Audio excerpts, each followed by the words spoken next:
Field at Memorial Stadium in Berkeley, California. The Buffaloes taking on the Cal Bears. Yogi Roth, Kevin Calabro, and Lewis Johnson down on the field. Lewis, maybe today is the day that Cal breaks the streak. Colorado will receive James Langford to kick for California. Donovan Lee is deep at the threshold of his end zone, along with Philip Lindsay. Set to play in Berkeley, and the ball is in the air. Lindsay to the 15, takes a hit at the 20 and spills across to about the 22-yard line. That's where we get things underway with Sefo Liufau, the quarterback. Good young man who took over last year in his true freshman year, and this year off to a very good start. The 10 touchdowns, 5 interceptions, however. He's really been working on his mechanics. Sefo has always been able to make plays going all the way back to when he was in high school, but it's been about the little things, the little accurate passes on third down. When he's in those specific situations this afternoon, he's going to have to complete the ball. 3 wides. Cal will bring in the extra DB. Here is Colorado now on first down to get the game underway. And Colorado, of course, going to the ground. They're effective on the ground. We expect to see Tony Jones carrying the load, the senior, with 20 carries on the year. Christian Powell is a big back at 230 pounds. He'll get some freight as well. Well, all their backs have a different skill set. Now they're going to see them all early on until one of them can take off and find a rhythm. 2 men in the backfield now on 2nd and 5 for the Buffaloes. 2 wides to the left. Liufau looks that direction, throws a little bench route to the far side, and a flag flies. This is going to be a PI down at the 40-yard line of the California Bears. And we talked about it in the open about Nelson Spruce and how he can play beyond the X's and O's. We call it gradual level football. Defense number 37, a 15-yard penalty with an automatic first down. Watch his hands at the top of this route. This is something, they're battling, their arm battle, and a lot of times officials, when they're running, they're looking at the ball to a degree, so you can have a little hand-to-hand combat, but then Nelson Spruce knows, oh, I got to get my hands off the DB, and the DB, of course, hits him one more time, and that's when he gets flagged. Mark it off 15 to set it at the 41 of the Buffaloes, and again, Liufau looking to his left at 22. Spruce turns inward, looking for the ball up into the sunshine. Ball slightly underthrown, but in the left hand, glances off incomplete. Griffin Pyatt in coverage. Well, keep an eye on Nelson Spruce. We've been talking about him. Michael Atkins, he's the fastest of the backs. I think we'll see him this afternoon. And defensively, Brennan Scarlett, he is their bell cow at the defensive line position. And Michael Lowe at the safety spot. He's going to have to play well as Stephen McClure, the opposite safety, is not going this afternoon. Walker in press coverage on Spruce here to the near side of your screen. The man in motion is Jones. Here's the handoff. And Colorado's Christian Powell knocked down at about the 42-yard line. Swarm of tacklers on the play. Mustafa Jalil led the group. You know, when we talked to the staff of Colorado this week, they really talked about third down. You look at their last few games, 15 third downs, 18 in the last 3 they've played. They want to stay out of third down as much as possible. Thus far, Cal's done a nice job of forcing them into difficult plays on 1st and 2nd down. 3rd and long now, Yogi. 5 in the box with a 6 showing. Here they come. Liufau, good protection, throwing near side. The pass is incomplete, out of bounds. Cameron Walker down there in coverage for California. And so Colorado will have to kick it away. Cal simply rushes 4. Sefo steps up. He makes this throw all day. Don't save enough sideline to complete that ball in bounds. A nice job by the Cal secondary. Shea Fields, the intended receiver. He's caught 27 balls this year. High ball angling up near the California 15-yard line is gathered in by Chris Harper. And that's where the Golden Bears will go to work. Jared Goff, another prolific passer, 65% completion average, already 190 yards, 10 touchdowns, a couple of interceptions. Had just a sparkling first half against Arizona last weekend, Yogi. He was 13 of 17, 294 yards through the air. Well, you watch him on TV, it's one thing. You turn on the film and start breaking him down, and his ability jumps off the screen. He can make every throw in the book. 3 TDs, an interception on the day's work at Arizona last weekend. He's going down the seam, has a man, intercepted! Colorado interception. Tedrick Thompson picks it out of the air, still on his feet. Thompson to the near side with blockers, leaps over a tackler. Flags fly down near the Colorado bench, and the Buffaloes have it. pending the outcome of the flags here at the 35-yard line. So Goff takes a rip right from the beginning down the seam, but beautifully played by Thompson. He had great position.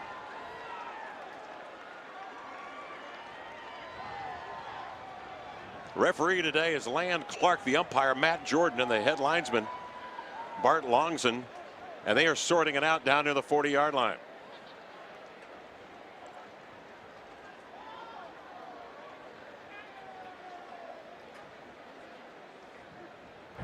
During the return, illegal low block below the waist, intercepting team number 12, a 15-yard penalty, first down, Colorado.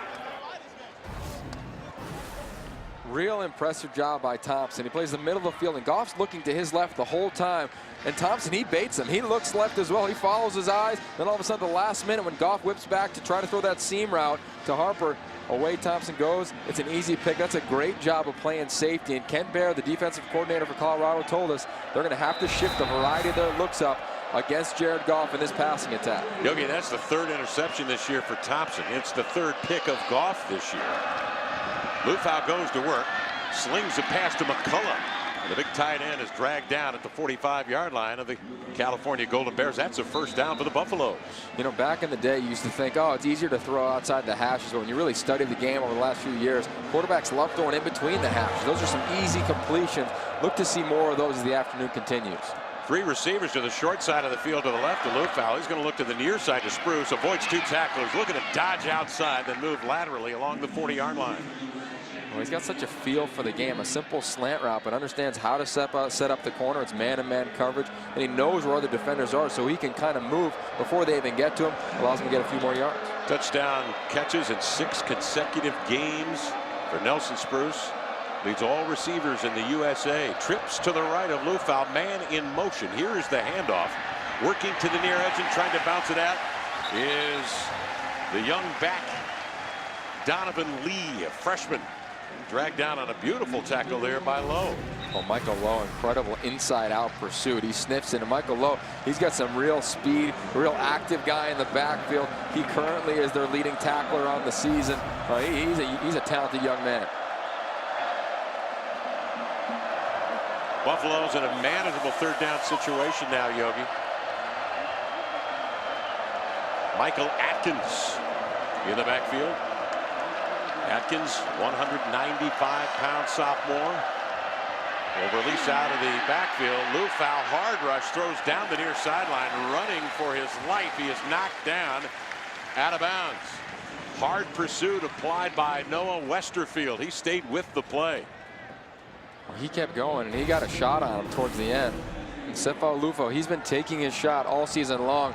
See Westerfield, see it towards the end. Was looking at the officials, see if that potentially they're going to throw a late one there, but I like the non-call. Yes. Good wrap up, excellent tackle by Westerfield. So here comes Colorado now on 4th down and 3. They're going to roll the dice. Sefo Liufau dropping back, slants it near side. Old dependable Nelson Spruce makes the catch. And he had his feet well beyond the 35-yard line to about the 33. That's a first down for Colorado. Well, they call that an old snap route. That means you're going to run vertically, try to threaten the defensive back as much as possible, and snap it off right to the sticks. And a veteran like Nelson Spruce, Sefo Liufau, that timing is something they've worked on all offseason. Liufau play action, slants a pass to the far side. That is complete, and there's another first down to D.D. Goodson, the 5'6" senior out of Rosenberg, Texas. Griffin Pyatt with a stop, but not before Colorado again with a first down on first down. Really like what offensive coordinator Brian Lindgren is doing. Remember the first 2 plays of the game, they take relative shots. Now they're really working the intermediate game, getting the ball out of Sefo Liufau's hand. Power formation now, Yogi. And now they switch it. They go 2 by 2. They'll put 3 to the left of Liufau now. How about that? He's back to pass. There is a flag. He lobs it to the end zone. Touchdown, Colorado, but flags on the play. Colorado, the touchdown. Sean Irwin gathers it in. He was behind defenders, no one near him.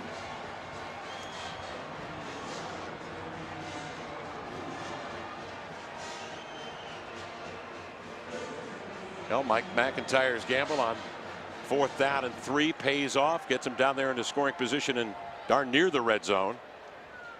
Well, the question is going to be the formation if they had enough guys on the line of scrimmage. They split out Stefan Nembach, starting left tackle all the way to the left. Now, he didn't move, so there was no lineman downfield. There is no foul for illegal formation. The result of the play is a touchdown. Touchdown, Colorado.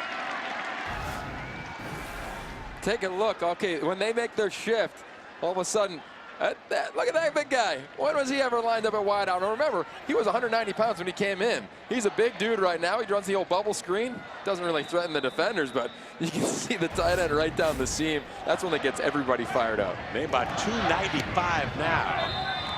And the extra point is added, and Colorado on top on a 7-play, 56-yard drive that took 2 minutes and 23 seconds. And the hallmark was a 4th and 3 decision. Colorado leads 7-0.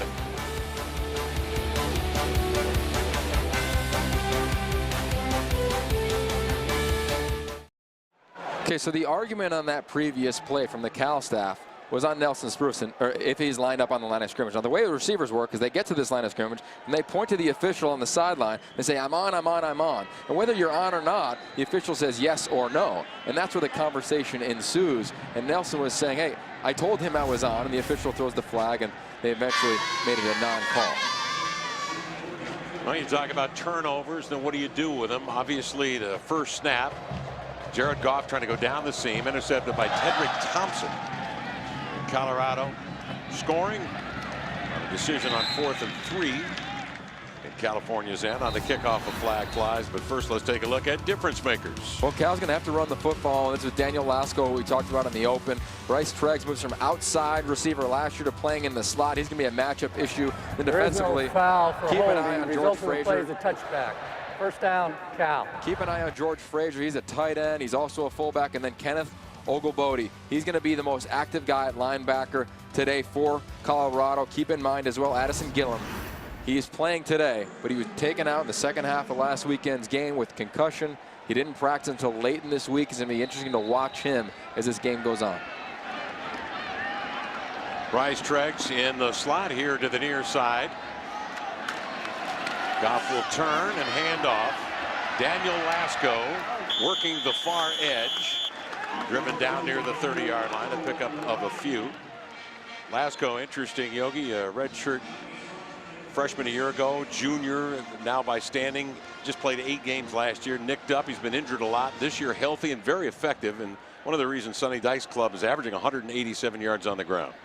We talked to Tony Franklin, the offensive coordinator. He said we had to tell Daniel who he was as a back. He was fast, he was powerful, he was strong, and that's who he's become as an identity in this offense.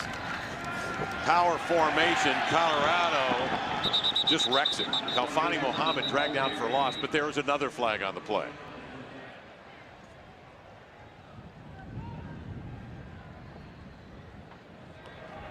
Personal foul, chop block, offense number 64, a 15-yard penalty, second down. It's going to be your left tackle, Stephen Moore. Yeah, you cannot be engaged with a offensive player as a defensive player and get chopped below the knees. That's the right call. Officials are making sure that is a big point of emphasis really from last year on and carrying out throughout this season. Already these teams penalized coming into the ball game this afternoon. Colorado third most in the Power 5. And California right behind them. Second down and 20 now for the Golden Bears. Goff is back, balanced, throws over the middle. That ball sails over the intended receiver's head. Big shot applied by Tedrick Thompson, who made a play on the man. Sonny Dykes, I think, wanted a flag there by his reaction. Well, I'll tell you what Colorado's doing, they're varying their looks, and they're allowing Tedrick Thompson to really play the free safety. He doesn't even try to make a play on the ball, but that is not illegal. He doesn't lead with his head and make contact with intention to the head of the wide receiver. Steven Anderson, the intended receiver. Here comes Colorado. They're bringing 6. Goff gets rid of it, throws far side, but his intended receiver had not come out of his break. That was Kenny Lawler. Sonny Dykes, in the meantime, has already broken his headset, and now he is really getting in to the officials' ear. The field judge, John Morton, hearing about it. Well, officials made it a big point of emphasis this offseason to make sure safety is the overriding concern. And I could see his point, because probably down from around the field, that looked like a bang-bang play. Cole Leininger, the punter, a wobbler down there near Nelson Spruce. He will wave it off. Colorado will have excellent field position down at the 43-yard line. Leading 7-0. Already a game of big hits.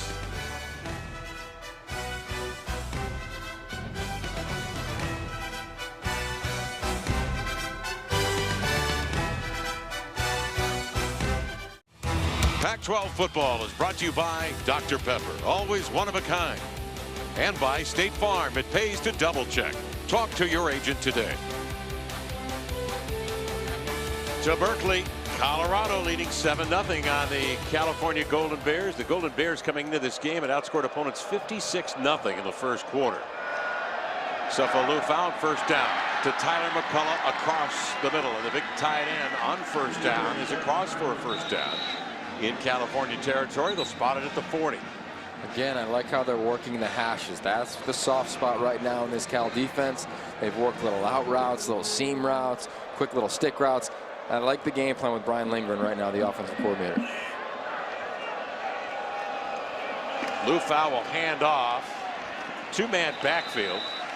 They'll alternate backs in there. This time, Philip Lindsay gets the call. The diminutive freshman, Philip Lindsay.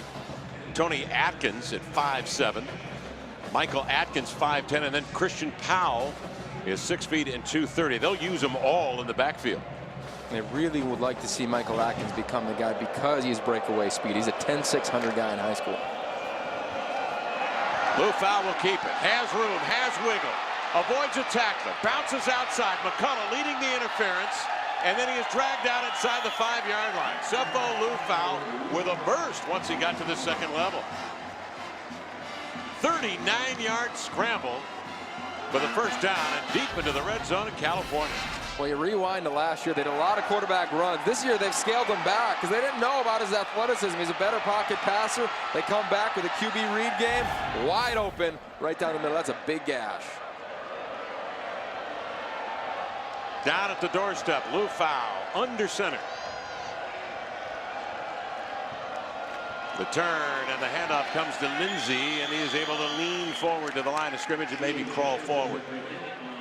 But shy of the goal line. Brings up 2nd and goal.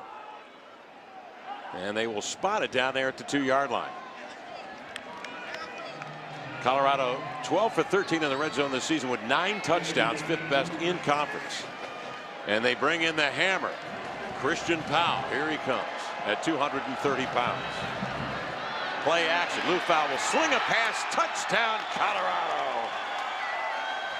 And Frazier with a reception. George Frazier, interesting story. He goes to the defense and now goes to the offensive side. The 245-pound H-back with a touchdown reception. We did the same thing a week ago, except it was a touchdown to the right against Hawaii out of the backfield. This is one of the more intriguing stories in the entire Pac-12 conference. Plays defensive end, plays fullback, can catch the ball out of the backfield. His football intelligence is through the roof. And again, you go with that power backfield. You think, Ron?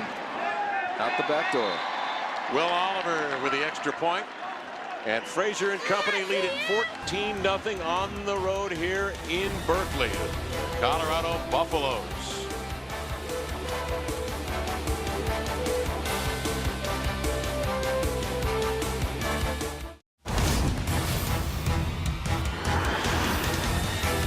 Colorado on top. Sefo Liufau got him to the doorstep with a scramble of 39 yards and then the touchdown pass. In goes Frazier. Colorado leading 14-0. But his nickname is G5. He's a 5-tool player. Wore the number 5 in high school. Played quarterback, defensive line, linebacker, running back, wideout, tight end. I mean, he could do a little bit of everything. When Coach McIntyre told him about the position change idea, this was way back, coming back from the UMass game. He said, yeah, Coach, I'm in. Let's do it. Splits his time in practice on both sides of the ball, and it is paying off for the Buffs. 5-play, 56 yards, a minute 44. And a bit of a surprise here as Colorado on the road takes the early lead. Callaghan on the kickoff. Here to the near side, bouncing along the near edges. Galvani Mohammed with a trackman speed, and he's able to get up near the 40-yard line. An update now on the quarterback. Here's Lewis Johnson. Yeah, Kevin, I was kept a close eye on Jared Goff that last time out. He injured his right index finger on the last drive. Kept a towel over it the entire time he was on the bench to try and stop the bleeding. There was a trainer standing right by the entire time, and as they did that, the offensive coordinator, Tony Franklin was trying to figure out how they can get this offense going. But the right finger seems to be a bit of an issue. We'll see what happens on this drive. Lewis, as you know, Luke Rebenzer, of course, is waiting in the wings, the true freshman, and they will use him in some sets. Here's Goff back to throw, slants it to the far side. That's the way you recover. Pass complete out to the far side. Addison Gillum comes up to make the stop on Steven Anderson, and that's very close to a first down. That will indeed move the chains now for California. Well, if you know anything about Tony Franklin, he's going to call his game. He's going to call passes. He's going to allow Jared Goff to continue to prove to himself that finger, it's fine. Let's keep rolling. And if he can't, he'll make the substitution. And Franklin told us yesterday, I substitute my feel when it comes to my quarterback, Luke Rebenzer, for Jared Goff. Goff will hand off, and here's Daniel Lasco. He is outstanding at making that first initial contact, fighting off, and then extending for yards after the hit. Well, I love the offensive line, just creating a crease inside. This offensive line is really unique in their scheme. They don't always run block. They pretty much pass set. For this team, nobody really knows exactly what the plays. Everybody has their own responsibility, as we'll see as the afternoon goes on. Goff steadies in the pocket, slants a pass to the far side, up into the sunshine, making the catch. Terrific catch down there was Kenny Lawler, who came into this game with 10 catches and 3 touchdowns on the year. These are the athletes they have. Kenny Lawler continually just finding ways to make plays. His hands, they reach your forearm when you shake this young man's hand. Rick Henderson in coverage, didn't do a bad job. Here's Muhammad right side, gets a block, gallops across the 10, and is dragged across to about the 7-yard line. Receiver's job is to save room on the sideline as late as humanly possible, then go grab the ball. Does a great job of that against the DB. Lawler grabs it, pops right up, lines up, next snap. California picking up the pace, play action. Here's a handoff, probing the near side. Cal again will go to the run. Muhammad trying to turn the corner, but Colorado did an excellent job to hem him in. Well, they got the ability to get a first down here.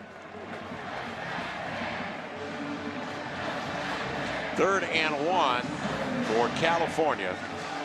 And the ball resting just inside the 5-yard line of the Colorado Buffaloes, who lead here 14-0.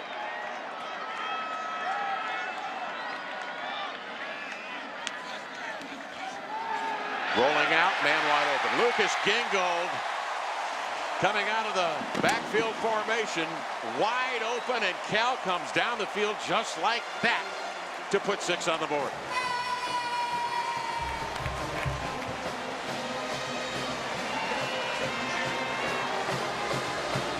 That's a pretty good response there by Jared Goff, the way he led the team down there. Oh, an incredible drive by him and his offensive coordinator, Tony Franklin. They love this formation. They love this set. They ran it against Northwestern in week 1.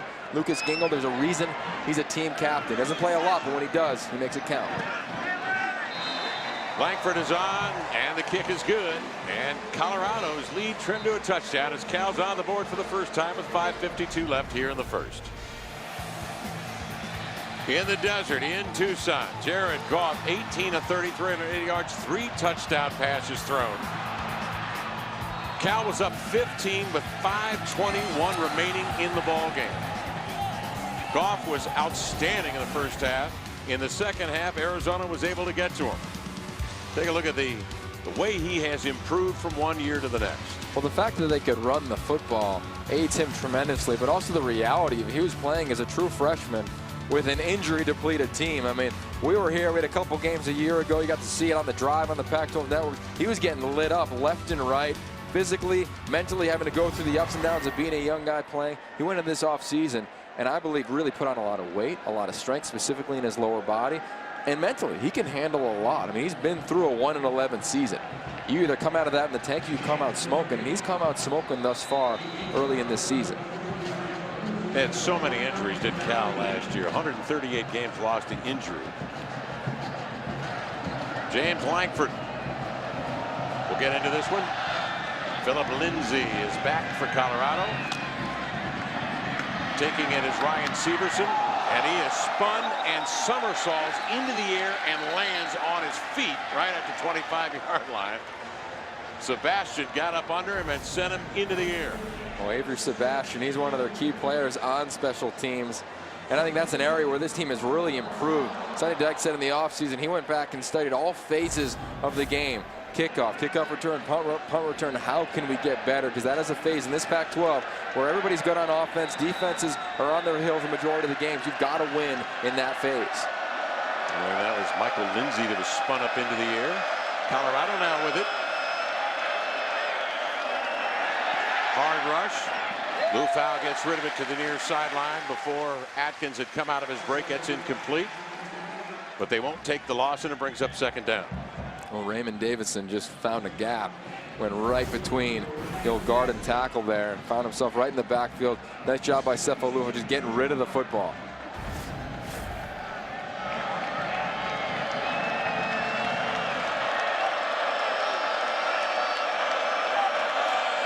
Second and 10. Cal will bring 5. Liufau steps up, finds an opening, and then gets to the ground across the 31-yard line. Hardy Nickerson came up to make the stop, the sophomore from right here in Oakland, California, Bishop O'Dowd High School.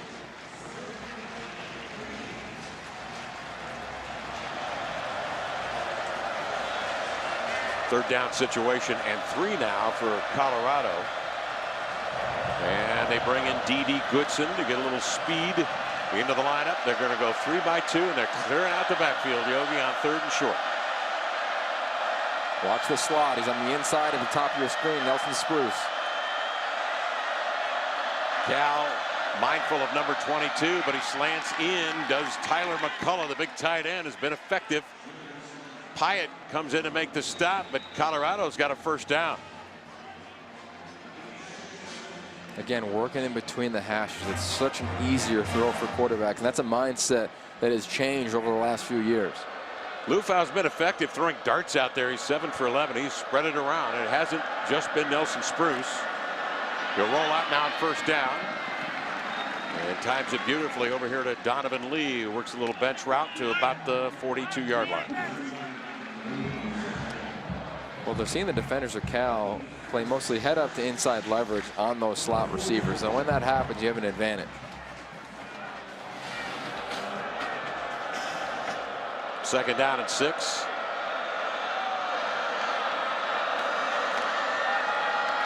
Liufau looks left, checks off. He's got a lot of room here to the near side. He's across for the first down.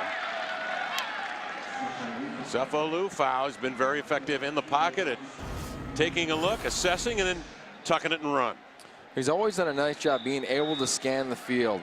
And I really like when young quarterbacks, they don't try to create something out of nothing. He says, oh, all right, I go to 1 to 2 to 3, nothing's there. Let me tuck and see if I can move the chains, get a first down. Alex Kelly, the center for Colorado, will snap here to Liufau. He'll roll out, throwing to the right, drawing in defenders to himself, and then throwing to a big tight end, but there are flags on the play. Sean Irwin has already caught a touchdown today, was chopped down after making the catch.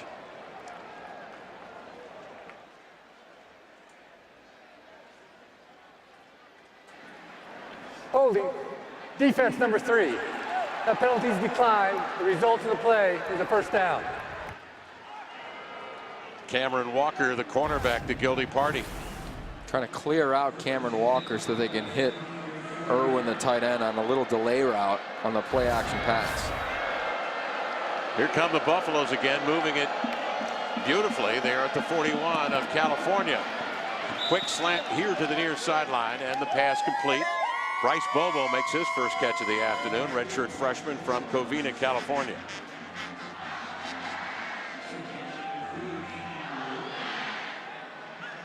Sefo Liufau using all of his faculties and his weapons around him, spreading it. With 3:18 left in the first quarter, leading 14-7.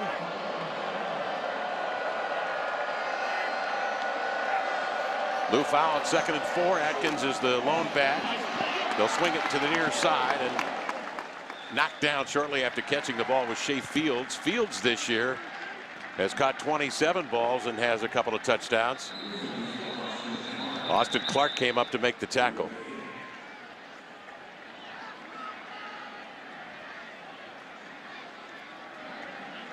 Austin Clark, the man down on the field.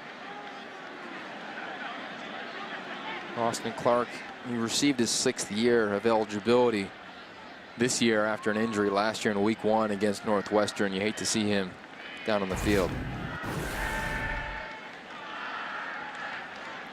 See him retrace. Makes that tackle right towards the end.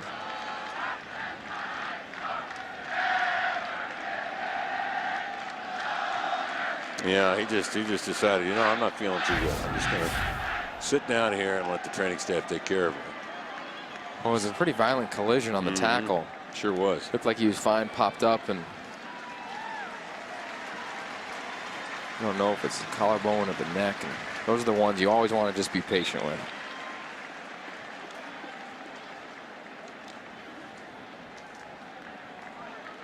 So Clark under his own power. I'll have to take a look at the medical crew. Sonny Dykes will check in with him. Of course, a tough year last year for California. They go 1-11 on the year. A tough loss in Tucson last weekend after leading by 15 with 5 minutes and change left. Trying to put all that in the rearview mirror and focus on what's at hand. Right now trailing by 7. Big play there. Sefo Liufau avoids the rush, throws to the far side. Incomplete, looking for McCullough. How about the reaction to Liufau there to do the 360? Well, if you watch his high school film when he's in Tacoma, Washington, this is what he did all day long. Teams would try to tackle him, make plays, he'd bounce off him, he'd spin out, and all of a sudden it'd be big plays down the field. I mean, this is a critical play because they're knocking on the door here in the red zone, relative field goal range. You take that sack, you're out of it, and it's 2nd and long. Todd Barr looked like he had him wrapped up. 2nd and 10. Liufau settles in. Slings one down the middle. That's broken up. Excellent play and coverage. Griffin Pyatt, who already has 3 interceptions on the year, comes up to break that one up. I like watching Griffin Pyatt on film. He's got a real knack for the game of football. He's kind of earned his spot. Nobody thought he'd be the type of player he was. Played really well in camp. Does a nice job with that left arm, not really wrapping it around the wide out, so they can't call the pass interference. He gets the start today. Stephen McClure is out with a calf injury. 3rd and 10 now for Sefo Liufau and the Buffaloes. 2 wide to the left. Shovel pass ahead to the big man Christian Powell. Tried to make a cut at the 20. Got across for the first down, but there's another flag on the play. Well, first off, it's going to be interesting to see where they spot him down. And then if they call a late hit after he was down. After the play was over, personal foul, late hit, defense number 41. After distance to the goal with an automatic first down. Now he needs to get to the 20. Run the inside shovel pass. Really hard to defend, especially on 3rd and long when your linebackers are going to fly out to the wideouts. I don't know about that call. It looked as though the defender just kind of fell on top of Powell. Brings up 1st and goal now for Colorado. The handoff comes here to the near side to Powell, who is able to get across the 10-yard line. Christian Powell, he packs a wallop. 230-pound junior. Jaleel came up to get him for California with 2:02 remaining here in the first quarter. What's impressive about Colorado is they just keep putting together good play after good play after good play, and this is what they've done in spurts throughout this season. But throughout the early parts of just the first quarter here, they've done it every time they pretty much had the ball. 2nd down. Buffaloes respond to movement by California across the line. Now they go back to work. Liufau eyeing his man all the way to Goodson. A spade pass to the far corner of the end zone. It is caught and a touchdown. D.D. Goodson got under that baby. Thrown on a dime by Sefo Liufau. Touchdown, Colorado. Let's go, baby.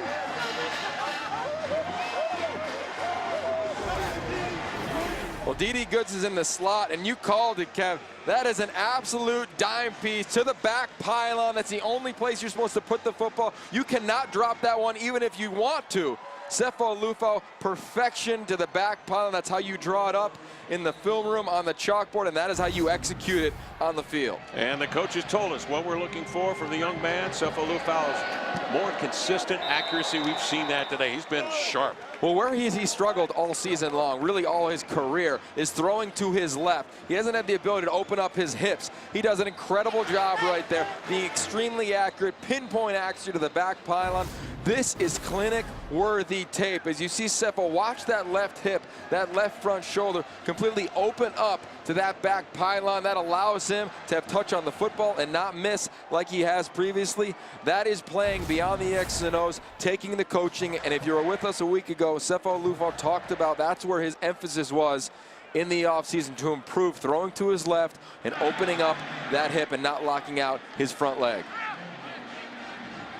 Graduate level stuff, Yogi? Graduate level. PhD, or hungry and driven. Well, this young man is no longer just a sophomore. He's playing beyond the X's and O's. He knows how to control the environment. He understands the system. He's having a blast doing it. He's executing and is improving on the little technical elements. And those are the things that show up on film, not necessarily when you're just watching a game on television. And right now, Sefo Liufau is playing beyond the X's and O's. Yogi has hit 8 different receivers. He is 14 of 20, and he has 3 touchdowns right now. Well, they said he did not play his greatest game a week ago. He'd have spurts, but there were times, especially on third down, especially in critical downs and distances, when he was inaccurate. That goes back to your mechanics. You know him and his QB coach, Brian Lindgren, handled that in the past few days. Mohammed is back. They're going to kick it right at him. He is deep in his own end zone. He will backpedal, and that's a touchback. Our other grad school winners. Well, graduate school, Yogi Roth professor. Jalen Strong's pretty good. Well, Jalen Strong, Kevin Hogan, they got rolling week 1 and Thursday, Saturday. Travis Wilson lit it up in Salt Lake City. Of course, Anu Solomon, a big win against Nevada. And then a week ago, our first defensive player, Greg Henderson, makes the truck. Now this truck, it goes all across the Pac-12 landscape. You want your mug on that, continue to play beyond the X-Os, and we'll give that award out later on in the ball game. So stay tuned. If you got one, send us a tweet. Let us know who's nominated.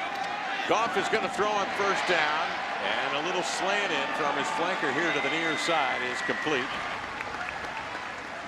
That is Davis with the reception. Trevor Davis is a junior from Martinez, California. A good one. Comes in with a touchdown on the year, and Jared Goff still working with that hand. Check it out. It's the right hand, the throwing hand. He's got a laceration on the hand, on the finger. Here's a handoff and spinning his Lasco. Breaks one tackle, but he is knocked down just across the line of scrimmage there. Sure-handed wrap-up by Colorado. Well, it's important to know, as a quarterback, when he's throwing the ball, it's that pointer finger is the last one that releases the ball. That controls all of not only the velocity, but the accuracy. And within this offense, this timing offense, all the seam routes they want to throw, you have got to be extremely accurate. Cal this afternoon in the first quarter turned the ball over once. Goff an interception. They've been penalized 3 times for a total of 40 yards. Goff trying to get it going here. Slants a pass to Bryce Treggs. Nice catch there with coverage all over him. John Walker, the nickel back, in coverage for Colorado.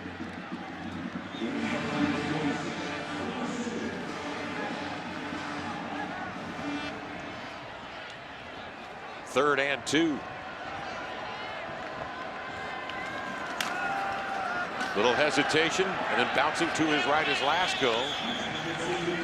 Driven back, but he continued to churn the legs. It looks like he's across for the first down. That's going to be real close, and it's just enough as they'll mark it at the 50. You know, a year ago on 3rd and short, they don't call that run. And now with Tony Franklin and what they've done in the offseason, the self-scout, their commitment to the running game, I really like how Cal, they haven't panicked. They may be down, but they haven't panicked.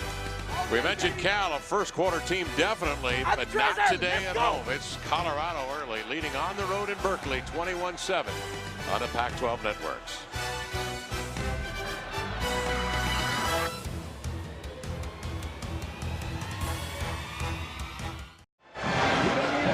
Start of the second quarter with Colorado on the road here at Berkeley, leading 21-7. And California's made a change at quarterback. Luke Rabinzer will step in from Saguaro High School in Scottsdale, Arizona, a freshman.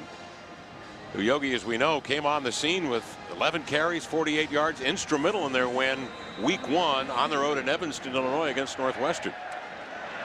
Jared Goff along the sideline. When we last saw him, he was holding his right hand. He had a laceration in the right hand. We believe it is on the index finger. And they'll keep it, and a gain of maybe a yard on the play for Rubenzer. And now Jared Goff will come back in. Justice Solis made the stop for Colorado. I kind of like sprinkling in Luke Rubenzer primarily as a runner, but keep in mind he completed over 72% of his passes in high school. I had him at the Elite 11. The kid can throw, so don't be surprised when he comes back in if they dial it up. So just like that, Goff steps back in on 2nd down. Swings an intermediate pass here to the 2nd level. And a pass complete to Steven Anderson. He seems to be a prominent target this afternoon. He's a big guy at 6'3". So the junior picks up a few on the play on the reception. So many weapons in this Cal offense. They can move them all over the field. 3rd and 3, and Daniel Lasco's the offset back to the right now of Goff. Goff's going to throw on 3rd and short, and it is complete. The ball is dropped. It is on the 4, picked up by Colorado. No whistle. Ball free. Tedrick Thompson with it. He's going to go the distance in for the touchdown. Thompson, who already has an interception, picks up the ball and runs. And the officials down here near where that ball came free, I think, surveying. Mike McIntyre, he is hopping mad. I can only surmise that they're ruling this a dead ball.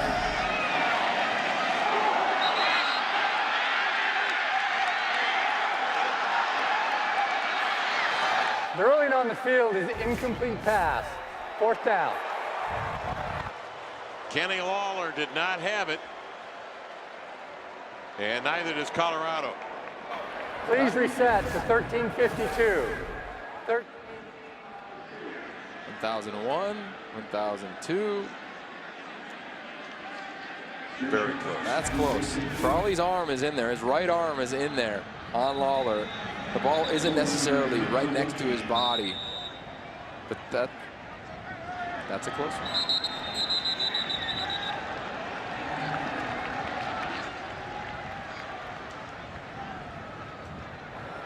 Timeout. Colorado. They're first of the half. So Mike McIntyre here on 4th and 3 for the Cal Bears. Calls a timeout. Buffalo's on their own leading 21-7. We'll step aside.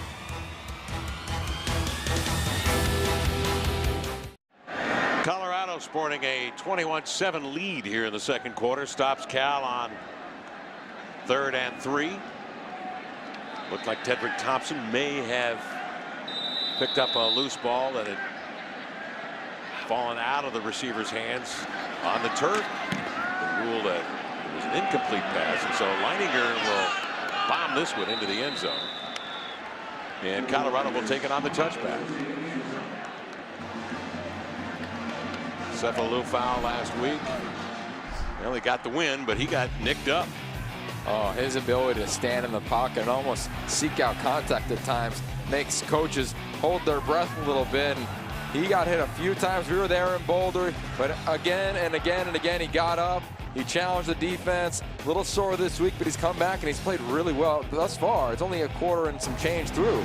Most complete game as a Buffalo. I mean, his numbers speak for himself today. He's 14 of 20 for 115 yards, and more importantly, throwing to his left. He's done a great job. He's 100%. It passes plus 10 yards. And he's run the ball well, a career high 53 yards. He'll run this time rolling out and throws it complete to Nelson Spruce along the far sideline. Terrific grab by Spruce in stride to stay in bounds. He's got such spatial awareness to know where he is. Watch him. A lot of receivers, you always want to have your eyes go to the catch, but this guy's got such natural hands. He knows his hands when we go there. His eyes go to the sideline to make sure, again, just one of the little things at the receiver position that he does such an exemplary job of. Spruce does not have a touchdown today. Liufau's thrown 3 to 3 different guys. They'll go to the ground on 1st down and a gain of a couple on the play. There's Tony Jones, the scat back senior, gains a couple. Tony McCarry came up to make the stop. This Cal defense, they played a lot of football. They played 82 snaps heading into the fourth quarter against Arizona a week ago in that late game. Again, they sweep it here to the near side, trying to bounce it out for a first down. Looks like Colorado's very close. Avery Sebastian upends Tony Jones.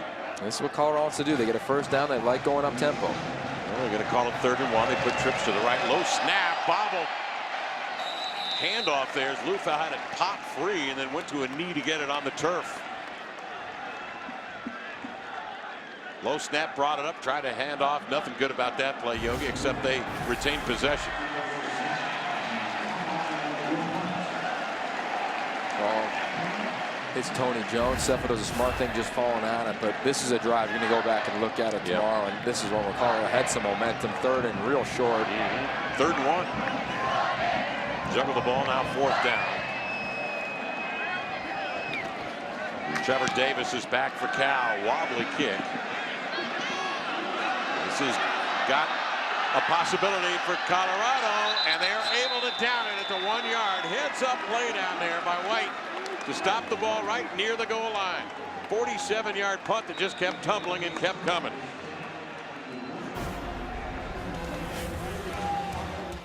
So Colorado pins down Cal, leading 21-7 on the road here in Berkeley.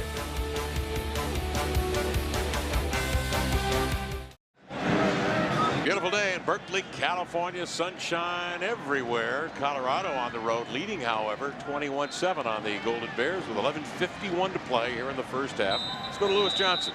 All right, thanks, Kevin. I'm down here with Jeff Kent, who spent 17 years in Major League Baseball, had an all-star career at second base, but it all started for you right here at Cal back in the late 80s. You had an amazing moment a few moments ago when you handed a check for $531,000 for the Jeff Kent Women-Driven Scholarship Endowment.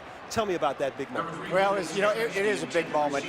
Back in '98, established the Women-Driven program where I would donate money per RBI driven in to provide female walk-on athletes with scholarship funds. So, now that I've retired about 5 years, I've been able to gather the money and endow a scholarship to provide one full ride to a female athlete each year for the rest of my life, and even after that, forever. And that's a pretty cool feat. Incredible. Now, when you arrived here to play baseball, you had a partial scholarship. So did that sort of inspire you to want to do something like this? You remember those moments? In between these big plays, absolutely. I was inspired sitting up there in the stands, but anyway, what all college kids, whether they're on scholarship or not, partial or full, they're always starving for some extra funds. To alleviate that financial pressure so they can come to school here and get a great education, means a lot. All right, congrats on an incredible donation today, and enjoy the game. Yeah, thank you. I don't know, maybe he should come up and join you guys in the booth there. I thought you did a little analysis work there. Pretty good. Personal foul, hands to the face. Offense number 71. Half the distance to the goal, 2nd down. Well, it takes away what would have been an outstanding game by Luke Rebenzer. Take a look at Jeff Kent and what he has done and what he has meant to the female student athletes here at Cal in support of their education. A donation of nearly $500,000, augmented by $100,000 in matching funds to create a fully endowed scholarship in perpetuity. How about that? That's incredible. To give back to your university and give back to student athletes that aren't in football or in basketball, it's incredible. And Jeff Kent, major props to you, man. That's awesome. Tedrick Thompson got rattled on the play, and the helmet popped off. He runs over here under his own power. They'll take a look at him. 4 big penalties against Cal and a turnover this afternoon. One of the reasons they're down, Yogi, 21-7. Rebenzer's run got him out of the doghouse. Now they are back in the doghouse on 2nd and 10, and the ball resting at their own 1 yard line. And another flag flies on the play, and the quarterback is hit in the backfield. We're trying to unload this one with Jared Goff, who has had a tough first half.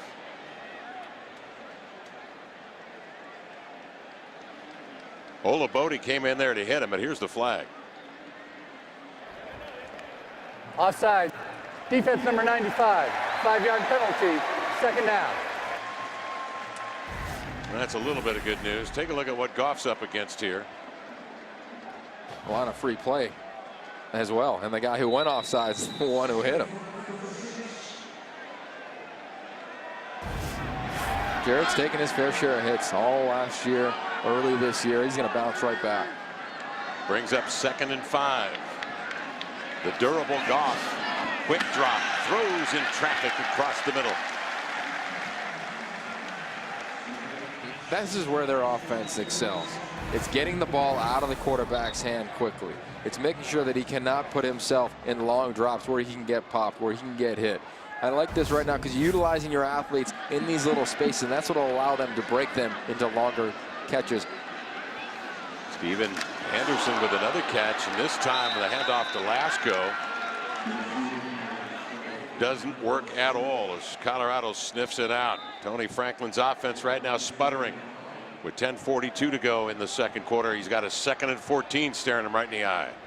They also have a situation staring them right in the eye in terms of where the game is right now. You look at the first few games of the season, they've jumped out. They've had a lot of early success.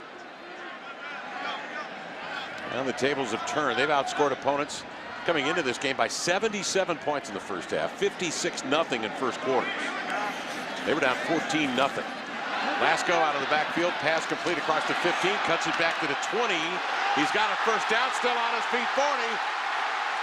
In a foot race, Daniel Lasco turns on into 5th gear to the end zone. Touchdown, Golden Bears. 91 yards. Daniel Lasco breaks free. Some really poor tackling.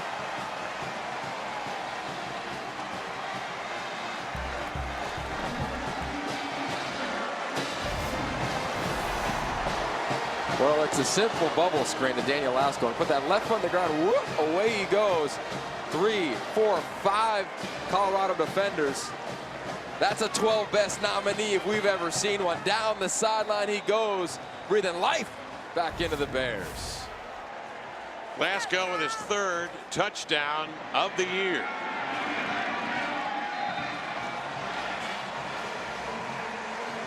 Now, boy, do the Golden Bears need that. Trailing 21-14 with 10 minutes to go here in the second quarter. The way that began down there in their own end zone, you didn't think there was much of a chance. But Lasco stays on his feet and makes it happen.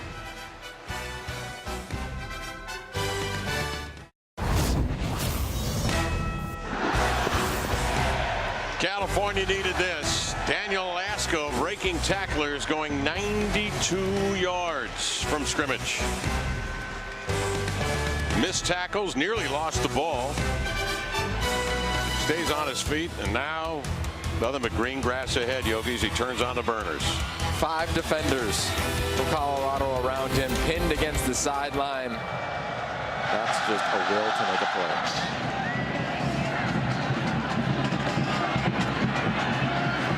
This is Philip Lindsay. Ball comes free. It is on the ground.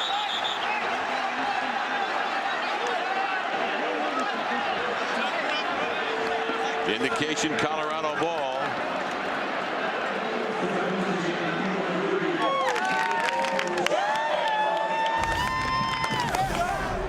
Well, Cal has made an emphasis of special teams since this offseason. That is the helmet on the football. Avery Sebastian again coming down, making plays on the kickoff unit. This is the phase of the game where Sonny Dykes told us yesterday they need to win here. The way offenses are in the Pac-12 conference, you know you're going to give up yards. You may give up points. You got to win in that 3rd phase of the ball game. Sefo Liufau on first down. And the handoff. It's going nowhere. Todd Barr coming off the edge of the defensive end position. Remember, this is a defense arguably the worst in recent football history a year ago. Bringing a new defensive coordinator, Nard Kaufman. We asked Sonny Dykes about that process. He said, I needed to find a guy that the players just loved to play for. It didn't matter the scheme, but guys just wanted to fly around. They have fallen in love with their DC. 2nd 11. Liufau fakes the handoff.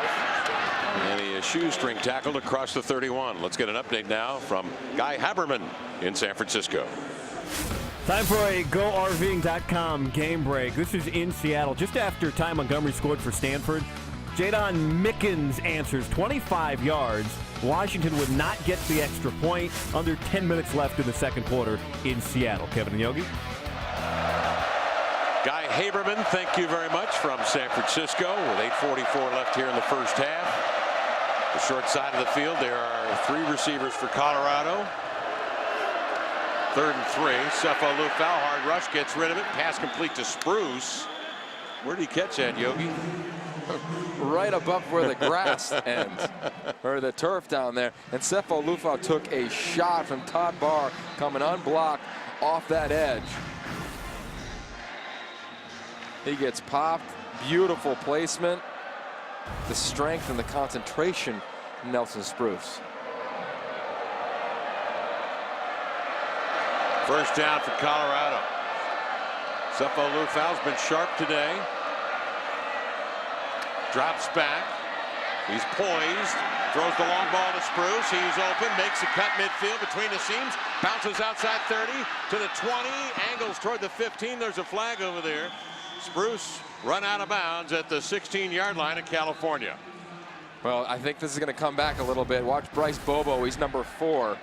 He'll eventually show up in your screen, but another great route, a little corner post route by Spruce. He understands the feel for the defense right there.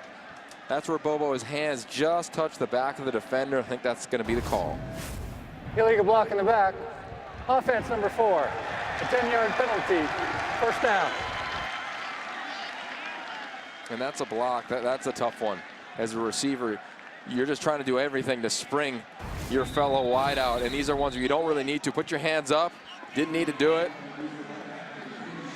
It's going to be called every time. Second penalty on Colorado. California's been penalized 4 times for 40 yards, and they have turned the ball over today. Colorado's been sure-handed in that category. Up the middle again. Colorado sends Michael Atkins, a gain of a couple on the play. Tony McCarry comes in to make the stop. 2nd and 8 now for the Colorado Buffaloes, who come into this game 2-2 on the year. Lost in their Pac-12 opener at home against Arizona State a few weeks ago. Liufau back to throw, slants a pass far side to Nelson Spruce. Very close to the first down, maybe a yard shy as he slants it to the far side. Spruce is yet to catch a touchdown pass in this game. He has, however, gathered in 6 balls for 84 yards. They do such a nice job of moving him all over the field. And you see different personnel running in and off the field. Spruce never comes off. He's continually playing. He understands every receiver position. Double tight ends in formation to the right of the quarterback. Slavin and Irwin, and now when a pro at any 2014 PGA Tour. In the eye, and the lone man back is Powell, who bounces out to the near side, and the big fella struggles to get to the 21-yard line. Cedric Dozier came up to make the stop. Well, they bring in number 18 again. Mr. Frazier, G5 they call him. He's in the dot. He's at the fullback position. Right to the left. See him put a hat on a hat. Simple, clean block on Pyatt. Moving the sticks. First down. He has run the ball effectively for 57 yards, and he has spread the ball now to 9 different receivers. He has thrown to 3 different men for touchdowns. One of them not Nelson Spruce, who has caught 7 touchdown passes on the year, #1 in the USA. 2 wide to the right. Liufau back to throw, balanced, throws in the end zone. Pass gathered in over the shoulder. And the early indication is that he was out of the end zone. Shea Fields made a terrific catch, but out of the end zone. They got the look they wanted. It was man coverage. Shea Fields, the catch. It's the right call. Yeah. He doesn't have complete possession. If he caught it the first time, we would have had a discussion. They always teach receivers, when you're about to get near the out of bounds line, start to chatter your feet. It'll allow the official to not necessarily have the greatest look at where your feet are. Well, as Colorado was getting to the line of scrimmage, they hold play, and they're going to review it. What's the right call to review, of course, from the Colorado sidelines perspective, because they're on the other side of the field. Shea Field's a big recruit, committed to USC originally. Colorado got him late. But he doesn't have possession of that right foot. Is truly out of bounds. This is a great angle right here. Now possession. Now he has it. Right foot out of bounds.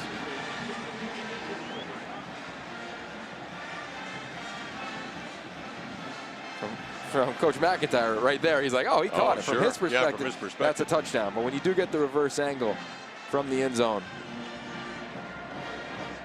Liufau with a 181 rating this afternoon. Has been so sharp, so accurate. The fade pass that they threw to D.D. Goodson in the corner of the end zone in the first quarter was an absolute dart thrown on a dime in about a 1 foot window. This is a well thrown ball as well. As you can see, just slightly came off the face mask. Liufau's been as sharp as he's been this year. Really, in his entire career at Colorado. I mean, he's really played decisive football. Even when he's decided to tuck in and run, he's done a great job. And this is one you'll see Shea Fields in a couple weeks. He'll save a little bit more room for himself on the side. And remember, he's still a young player, a true freshman. Huge high school, St. John Bosco. Saw him last night on national television lose to Bishop Gorman. This is a young man who's making plays for years. After review, the ruling on the field is confirmed. Incomplete pass, third down.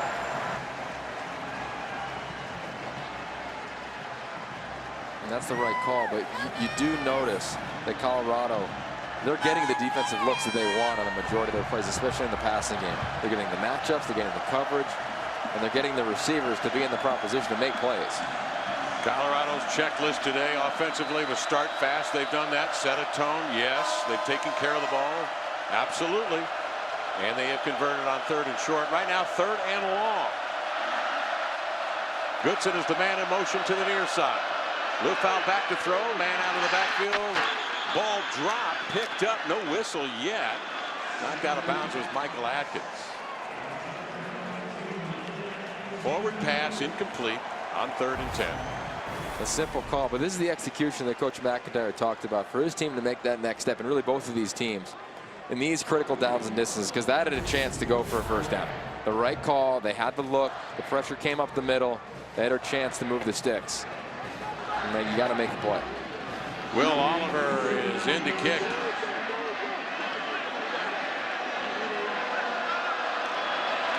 The snap, the placement, the kick is up, and the kick is wide. And Colorado's turned away. California with possession, trailing 21-14 with 5:29 left in the first half for Berkeley. Pac-12 football is brought to you by Heineken. Open your world. And by Mitsubishi Motors. Mitsubishi Motors invites you to find your own lane. Sathergate here at Berkeley. California Golden Bears trail by 7 to the Colorado group, 21-14. Great seats way up above Memorial Coliseum. Tightwad Hill, known affectionately as Tightwad Hill. Go up and pull up a stump, enjoy the football game this afternoon. Daniel Lasco to the far side. Lasco, durable runner, powerful back. Bouncing out for a first down for the Golden Bears, who seem now to have found a rhythm offensively. They really have. You know, they had some success here and there, struggled, and when you just look at the total plays, I mean, they've only ran 22 plays this half. They average 78 plays per game.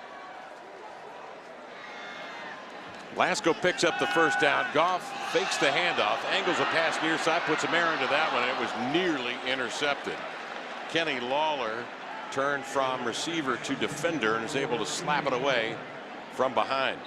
You know, these DBs, the corners in particular for Colorado, they were challenged last week against Hawaii a little bit. They liked being aggressive. They're challenged clearly again today. It's a great job by Lawler not giving up the sideline. Ken Crawley had a hand or two on it. It was a good one. He and Tedrick Thompson, Greg Henderson, they've been in on a lot of plays. California will go to the ground on second down. In Colorado, they play so much man coverage. And Tony Franklin told us yesterday, if we can't beat man, then we don't deserve to win. And a receiver with the skill that they have, they are going to embrace this. And playing that wide opposition, that's your mentality. But corners, they've been talking about this matchup all week long. They know who they're going up against. They know the type of offense they're going up against. And it's been great to watch the battles. 3rd down and 8. Goff from the air, 8 of 14 this afternoon. Backpedals, looks, slings it down the seam, has a man in the vicinity, no flags. Well, there is a flag down at the line of scrimmage, but not out in coverage, where Ken Crowley was stride for stride with the receiver.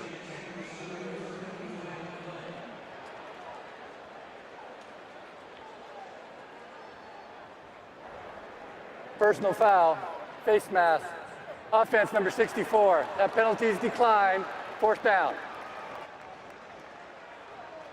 Stephen Moore called for the penalty.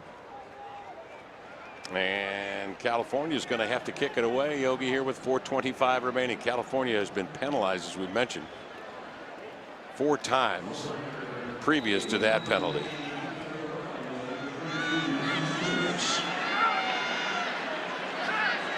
Nelson Spruce back to receive this punt, tumbling into his arms at the 30. He will fair catch, and Colorado will take over.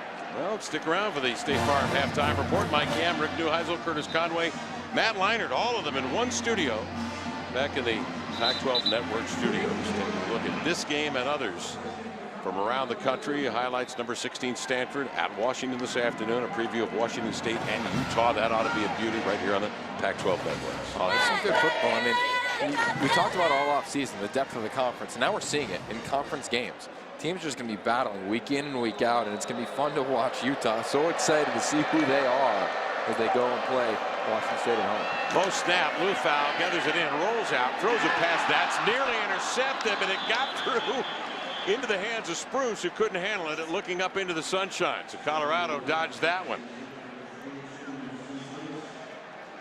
Right through the defender's hands. That was Cameron Walker down there in coverage. It looked like he's going to get a pick there, Opportunistic plays. You've got to make them in games like this, in conference games. Griffin Pyatt then finished off Spruce. So it brings up a 2nd and 10. Liufau checks left, rolls right. Pump fakes. Gets outside the tackles.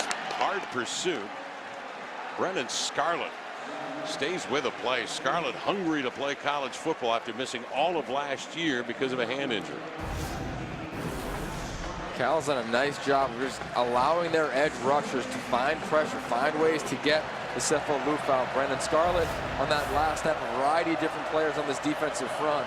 They'd like to roll a few different players, so they always have fresh legs, but Sefo's going to have to find a way where he can set his feet, get a little pass protection, see if he can deal down the field. Scarlett, one of the team captains, digs in up front as Liufau will take it. Hard rush applied. Liufau again got popped. Flag down on the play, and the play continues. And I think that's going to be a personal foul on Mr. Scarlett.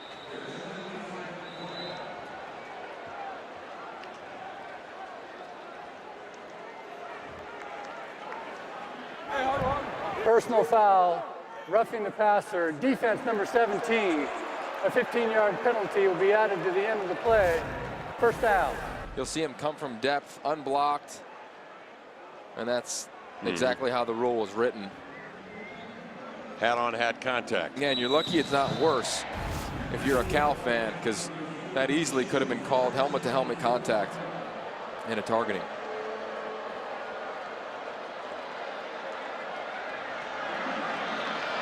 Cal has been penalized 5 times for 54 yards, and they have turned the ball over here in the first half, yet they only trail 7. The defensive play turned in there by Cal as Devontae Downs came in to chop Tony Jones down. Devontae Downs unblocked from linebacker level. There's been a few players where the linebackers have been screaming through that offensive line. 2nd and 12 now for Colorado. Goodson in the slot to the right is Sefo Liufau. Shea Fields here to the near side. Tyler McCullough to the near side as well. A 2-by-2 formation for California. Or I should say for Colorado on 2nd and 11. Liufau, hard rush, throws near side, pass complete. Catching it with Shea Fields. He is spun around and hit over there by Michael Lowe.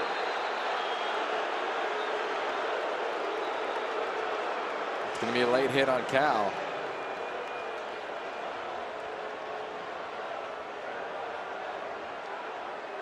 I don't think that play was with any intent.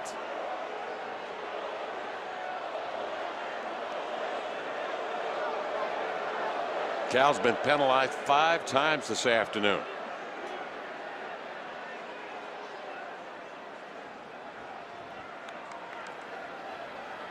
And they've been big penalties. Yes, they have. At crucial points.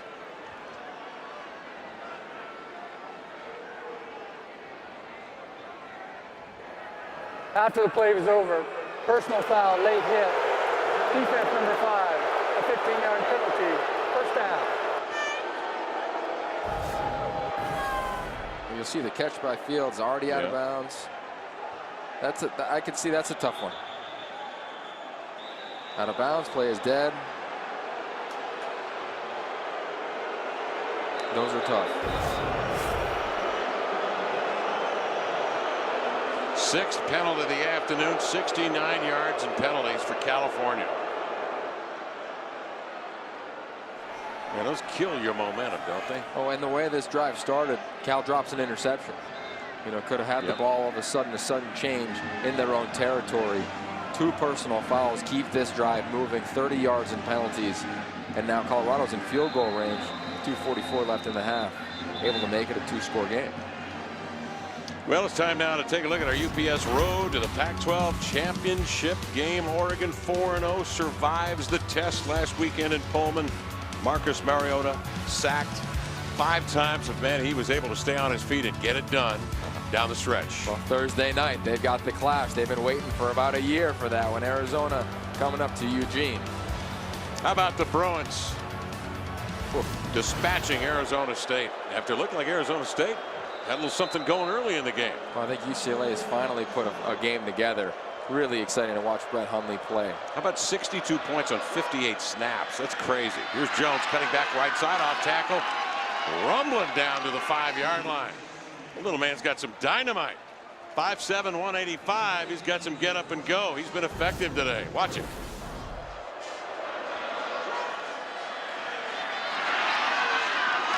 How about the block from Naimbach? Well, when you can stretch teams horizontally, all of a sudden you can put that right foot in the ground and you get defensive linemen going all the way to the sideline, backers flowing to the sideline. Whoop, you can go north and south. You can all of a sudden catch them by surprise, run through a few arm tackles. First down. And here's Colorado again at the doorstep. The handoff to Jones looked like he slipped when he got the ball, but is able to lean ahead for a gain of a couple on the play. Now for Colorado, this is when they usually go to their bigger package. They'll bring in Christian Powell. They'll bring in number 18, George Frazier, man who plays on both sides of the ball. And here comes Frazier in from the sideline. Frazier 245 and has already caught a touchdown pass this afternoon. Well, he's led for a block on a touchdown run. He's got a touchdown pass. I mean, he's a unique player. He can catch the football. This is Frazier in motion. Sefo under center, and the handoff to Jones. That is sniffed out, and he is knocked down. Coming in from his safety position is Michael Lowe to make the stop. Big play there with 1:19 left in the half. Michael Lowe, he's got a great nose for the football, and he's had to make plays today. Remember, Stephon McClure is out. Their opposite starting free safety, a team captain. Lowe, even though he had the personal foul on this drive, you know he wants to make up for that, and he did on that last snap. Timeout on the field. Mark it at the 5-yard line, and it brings up a 3rd down for Mike McIntyre and the Colorado Buffaloes, leading here 21-14. Sefo Liufau has been outstanding today, and he has been very graceful and poised under pressure. Well, he's done it his entire career. Remember last year it happened against UCLA. Anthony Barr lit him up. He got right in his face. Right. He's doing the same thing again today. He's gotten hit time and time and time again. And he doesn't get up running his mouth. He gets up to the next snap. He shakes it off, and he just continues to drive his team down the field. To me, that's a really disciplined football player, because it's easy to start running your mouth. He had a couple cheapies hit on you, and he hasn't done it once. Just like Uncle Jack. Jack Thompson, the throw on Simone, Washington State University. All right, here we go. 3rd down, ball at the 5-yard line. Liufau has Jones in the formation. He's looking for Spruce, and that is incomplete. Spruce got hit in the end zone. Here's a late flag coming in. Cameron Walker was there with Spruce, who took a shot when the ball was in the air. Let's see how they sort this one out. Yogi, what'd you see there? Interference, defense number 3. The foul occurred in the end zone. By rule, the ball be placed at the 2-yard line with an automatic first down. Okay, so here's the rule. You can put your hands on the receiver if he's in front of you at any time, except when the ball is in the air. And on a timing route, on a fade route right here, Sefo Liufau throws it right when Nelson Spruce is about to break past the defensive back to corner. I think it's a proper call. It's a textbook call, a PI in the end zone. So it gives Colorado the ball on a first down situation at the 2-yard line. And the power formation. Here is Powell. Christian Powell on the second surge is dropped back at the 1-yard line. Jalen Jefferson got in there to make the initial contact. You got 2 timeouts. I'd go right back to Christian Powell. Almost gets in on that first effort. A little high. Nice job of gang tackling by that Cal defense and flying to the football.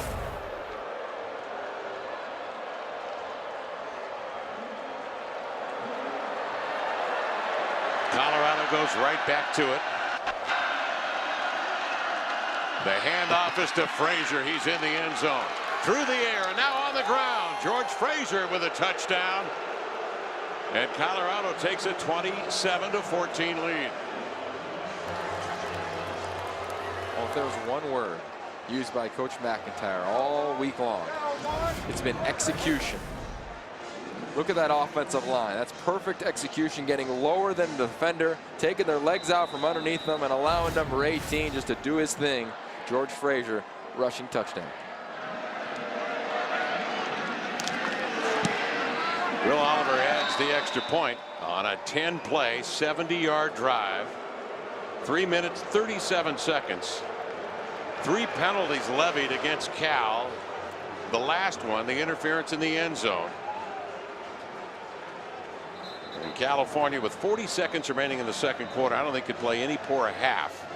You nailed it, Kev. I mean, they've hurt themselves in so many ways. Personal foul penalties, not making plays such as the interception they dropped on that previous drive. I think anything that could have gone wrong for the most part has gone wrong. And they've also had a couple breaks. That long last go touchdown, 90-yard drive was great for them. And they had their chance of the momentum. It's amazing to see what they do coming out of half, because they have not been in this situation at all this year. And if anything, this is unfortunately, but this is a memory very similar to what would happen to them last year. I look for Cal to bounce back and play better in the second half.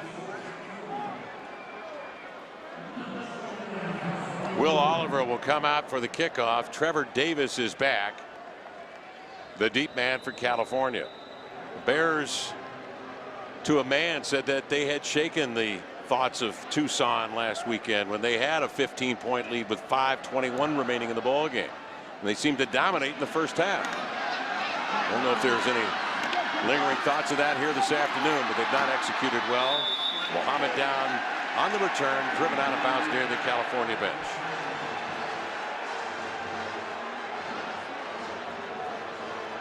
Now, the good thing about this Cal offense is they are a quick strike offense. They haven't had the ball much this afternoon. Time of possession 9:22. Colorado's had that ball for just under 20 minutes today. It's a lot of stress on your defense. The game plan of Mike McIntyre and Brian Lindgren, the offensive coordinator, has been executed to near perfection.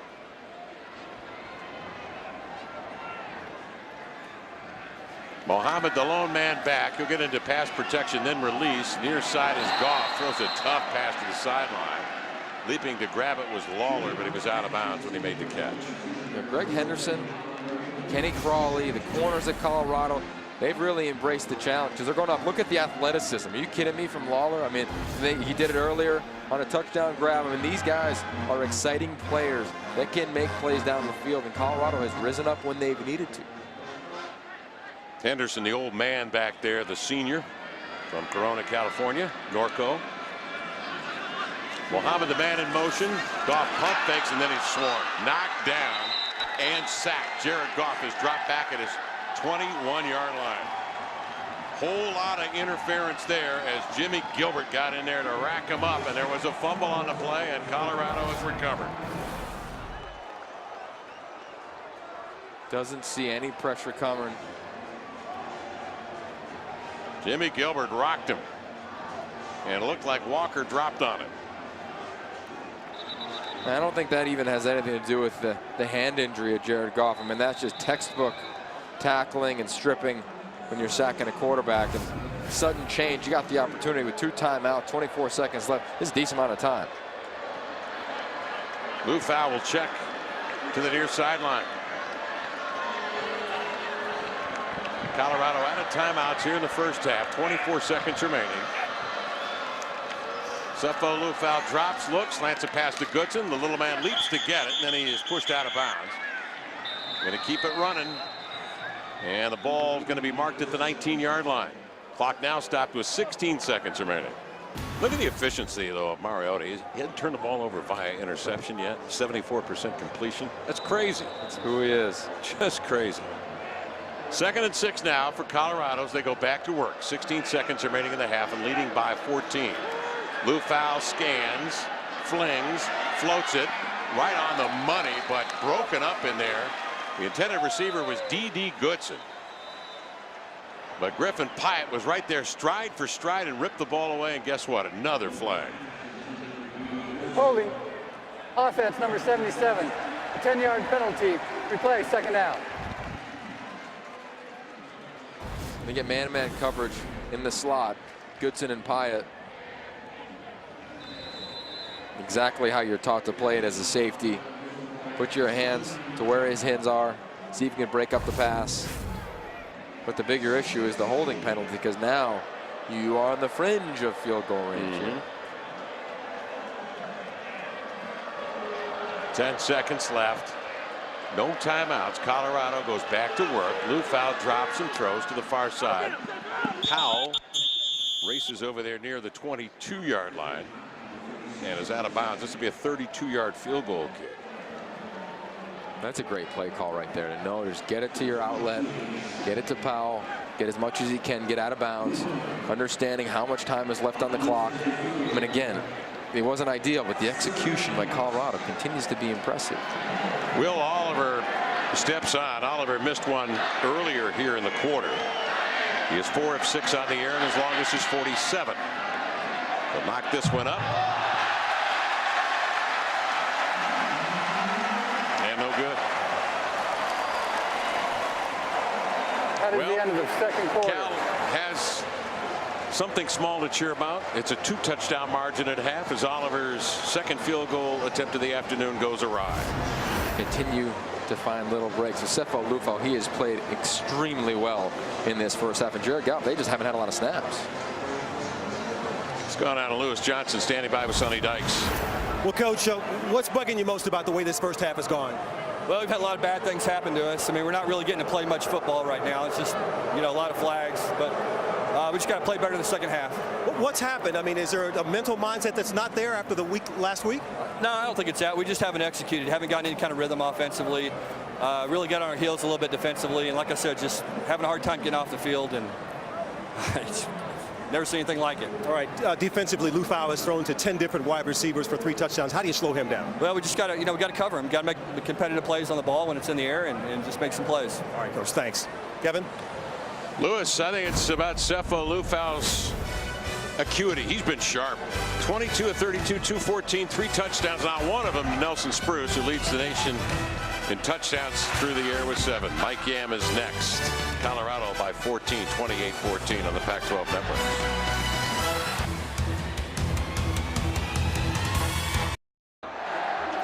Well, Coach, you told us earlier in the week that in the Pac-12 you better score 30 points if you plan on winning, and you're almost there. Why has the offense been clicking so well? Oh, they're doing a good job. We're getting better. Sefo's doing a really good job of making the right reads and the right handoffs. He's doing an excellent job. Last week you were up well, but then you were not able to score in the second half. How do you keep that from happening again? We got to execute. We got to keep playing hard, and we're going to have to score. They've got an excellent offense. We're going to have to score points. All right, thanks. Thank you. Well, Coach McIntyre, you kept the ball away from Cal in the first half. That's one way to stop that offense. How about 20-plus minutes time of possession for Colorado in the first half? 9.5 minutes time of possession for Cal in the first half of play. Well, the offense that he referenced didn't really have a lot of shots. 27 plays. They averaged 78, so not even nearly what they're doing. But more importantly, this is a team that has not been down in the first half. They've come out, they've played extremely well early on in ball games. Cal has struggled in the first half today. A lot of penalties, a lot of miscues, a lot of errors on their part. It'd be interesting to see how they come out of the locker room here in the third quarter. Will Oliver, who had a tough first half, he missed a couple of field goals, ready to kick off now to Cal. The Bears need to make something happen here early. Kalfani Mohammed cutting to the far side. Gets a block downfield. He's going to get a little real estate. Churning those legs. Driven out around the 35-yard line. Here is Jared Goff. The first play from scrimmage up the seam. Yogi, it didn't go so well. No, it didn't. Tedrick Thompson gets the interception. Tedrick Thompson, who is out the remainder of this game. But Jared Goff also hurts his finger. Gets tackled. Came back. He did okay, though. I thought that he's still in command with the football. It is that pointer finger, the index finger. And he's going to need to have a big half to get Cal back in this ballgame. Cal 11 carries, 34 yards on the ground in the first half. They've been averaging 187 coming in here. Lasco's going to turn and go straight upfield across the 50, 45 to the 40-yard line. That is a terrific burst from Daniel Lasco, the junior from Houston, Texas. Oh, you want to build some confidence on a team offensively. You start running the football. Well, he had an excellent evening a weekend ago in Tucson. He'll get the ball slanting near side, and he's tumbled down just across the line of scrimmage.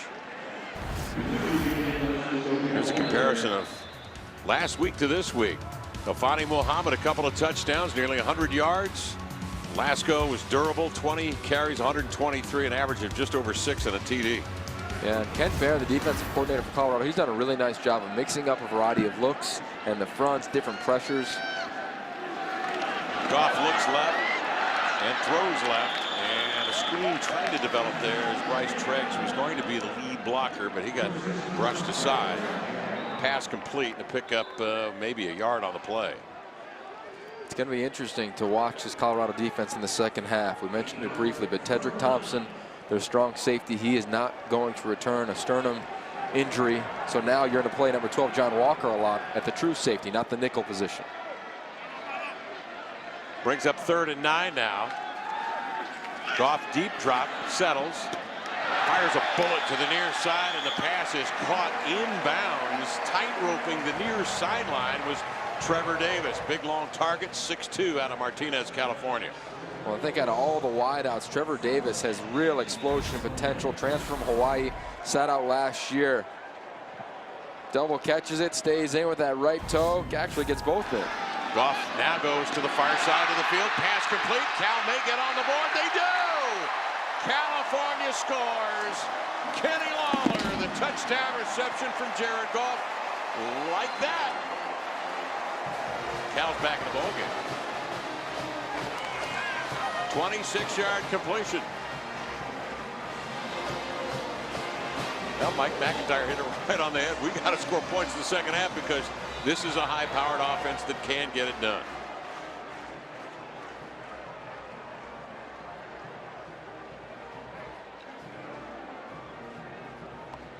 James Langford is on to add the extra point, and California back in business just like that. 2 minutes into this third quarter.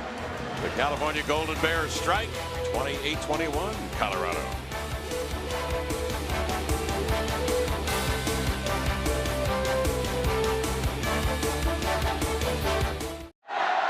Sparkling afternoon here in Berkeley. Great day to sit and enjoy a football game. Pull up a chair and enjoy this with us. Yogi Roth, Kevin Calabro, Lewis Johnson on hand. Great staff, the Pac-12 networks presenting this game this afternoon.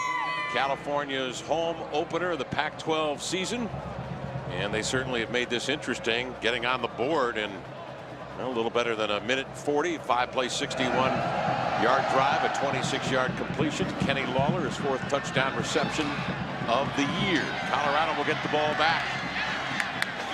And they'll start things just across their own 25-yard line. Sefo Liufau has been as sharp as we have seen him in his collegiate career. And Here's a little sampling from the first half. Yogi, he was on fire. Well, he's had such command of this offense, being able to lay the ball to his tight end, Mr. Irwin, finding his back, Mr. George Frazier out of the backfield, and that heavy formation. Then, of course, the absolute dime piece to D.D. Goodson. Right now, Sefo Liufau is really doing a nice job of tucking the ball and running when he needs to, getting the ball to his receivers when they're open. Better than 50 yards he has gained on the ground. He'll hand off on first down, and California is all over the ball carrier. Brendan Scarlett has been a presence this afternoon. Knocks down Michael Atkins, and a loss on the play.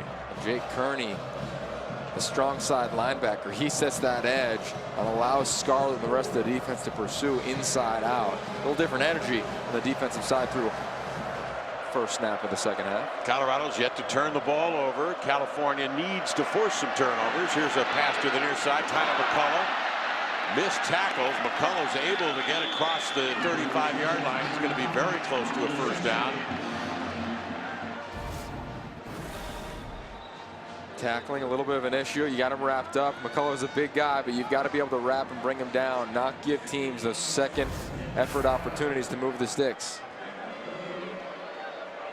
That is a first down for the Colorado Buffaloes. They bring Shea Fields in motion, and they hand off here to the near side of the formation to Christian Powell, who is swarmed at the 40-yard line. Michael Barton was the first man there.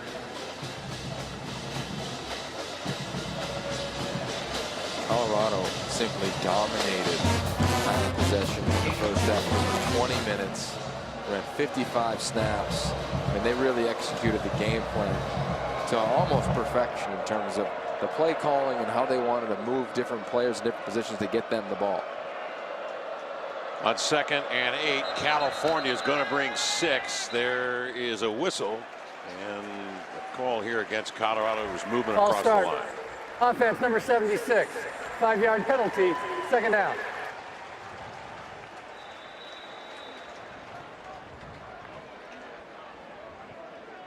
Good sense Cal continually dialing up a couple pressures, trying to change the momentum, get their team's energy up. Art Kaufman, the new defensive coordinator, formerly at Texas Tech Cincinnati the last couple of years.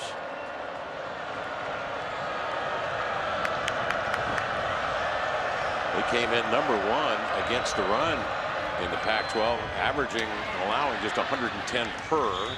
Little swing pass near side to Nelson Spruce, the flanker, but he is tripped up across the 40-yard line. And Art Kaufman's done a nice job of mixing up his fronts. Putting 4 defensive linemen down on the previous snap, only had 3, dropping 8 players into coverage. Trying to give Sefo Liufau some different looks because he had a beat in the first half. 2nd and 13. What do you dial in here, Yogi? I'm looking at my slot towards the top of your screen, Mr. McCullough. Big target. He's been effective. Here comes pressure. Cal's going to bring a load. Sefo braces, lobs it near sideline, and that ball was dropped, but there is a flag on the play.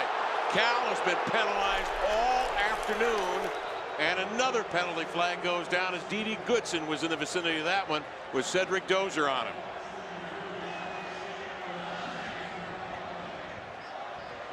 Cal penalized 7 times, 72 yards in the first half. There is no foul for pass interference. The result of the play is an incomplete pass, 4th down. Good no call. Well, they bring pressure, which means that it's cover 0. That means there's no deep safeties. It's man on man. Cedric Dozier, D.D. Goodson. I like it. There's been a little contact. I could see that call going either way.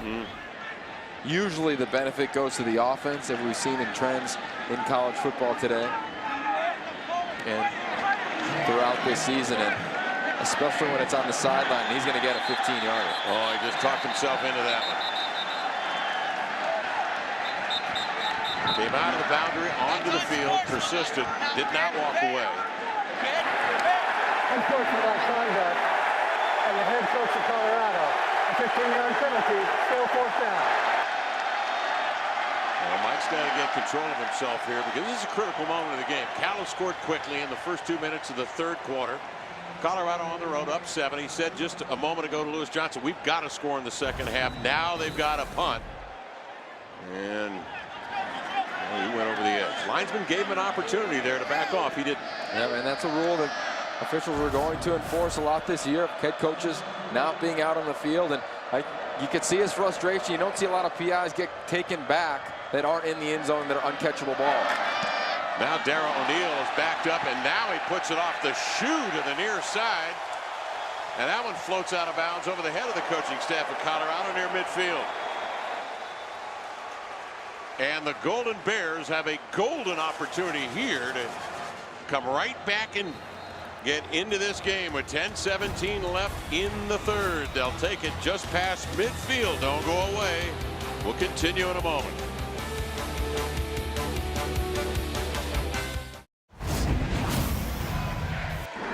Welcome back. Momentum shifting. This is the no call. They initially go pass interference on Cedric Dozier against Dede Goodson. They wave the flag off. Clearly, Coach McIntyre is upset. You don't see that a lot, Kevin. Usually, they take away PIs in the end zone if it's an uncatchable ball. I could see his point for sure. You don't see that very often. And then the penalty backs him up, and then the punt off the side of the foot. Cal takes the ball at the 49. They go to Lasco, who drags tacklers down there to inside the 35-yard line, and there is a flag on the play to boot. Holding. Offense number 73. 10-yard penalty. Still first down. 8th penalty of the afternoon on California. This is a great game because both of these teams are so young. You look at this Colorado team, 71 of the 105 players are underclassmen. You look at Cal, 39 newcomers are playing football. This is still early in the season. How do they handle momentum? How do you handle catastrophic plays? How do you handle a penalty on your sideline and your head coach? I mean, these are great storylines. As you watch one of these teams, they're going to have to rise above it and play well. Yeah, and all the penalties indicative of the youth on the California side, certainly. All those penalties now backed up. Goff goes to work. On first down and 20, loads up and throws a bomb. Has a man in the vicinity. Kenny Lawler in the air fighting for it, but Ken Crowley was able to rip it away, incomplete. I'll tell you what, you have got to give credit to the secondary of Colorado. 5. A 15-yard penalty and an automatic first down. Crowley has played well all day, battling Greg Henderson on the other side, but again, another penalty, a roughing the passer penalty against Colorado. Jared Goff, all the time in the world, gets hit by Tupou late. Little frustration. Both sides of the ball right now. 15 yards, Yogi. They'll mark it at the 44-yard line of the Colorado Buffaloes. California trailing by a touchdown. Goff goes to work. Inside handoff. Lasco head up scanning. Burst through the second level. Quick burst of speed. Eludes a tackler into the end zone. Touchdown. But another flag on the play. Down near the 15-yard line. Down near a Cal interior lineman. There's a lot of laundry being thrown. I'm telling you. That goes for 44 yards, by the way. Lasco's burst.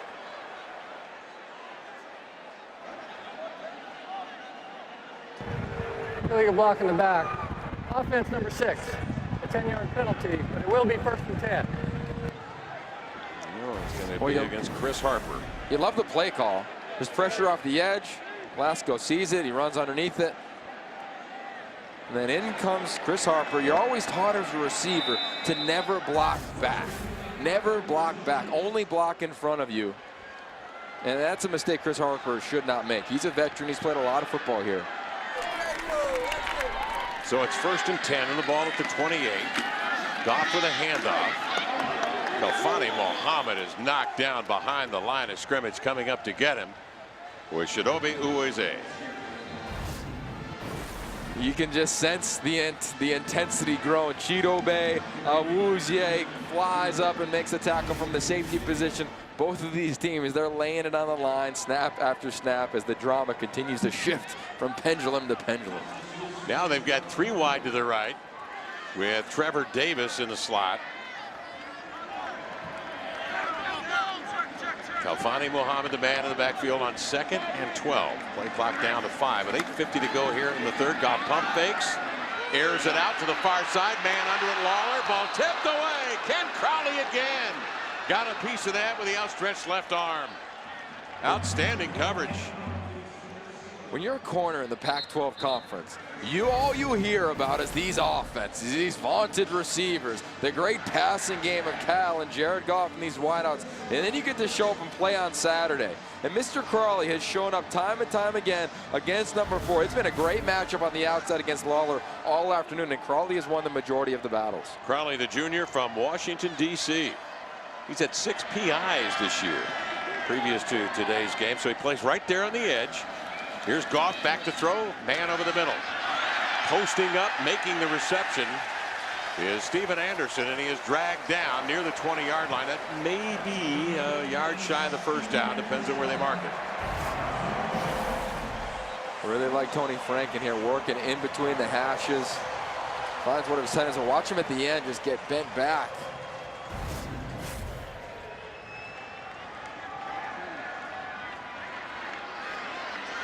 First down for Cal, and the ball resting at the 18. Play action, near side, man under the ball. Pass again, broken up this time by Colorado. Bryce Treggs, the man near the ball, and it was John Walker who got the left arm out in front of it. Now this one I could have seen a flag being thrown. Receivers are always taught to jump back into the DB. Officials letting them play here in the third quarter. To whose advantage will that work, you suppose? That's a great question, because both these teams, I think, are going to put it up. Goff is back, trying to even this game. Throws over the middle. And the pass complete to about the 11-yard line. Raymond Hudson comes up to make the catch. Because of the man-to-man coverage being played on the outside, the soft spots in these defenses for both sides are those slot receivers, those tight ends, those simple little out routes. Jared Goff is dealing after the penalty against Mike McIntyre. Backed his punter back further into Colorado territory, and then Dara O'Neal put it off the side of the foot. California took control at the 49, and now they score.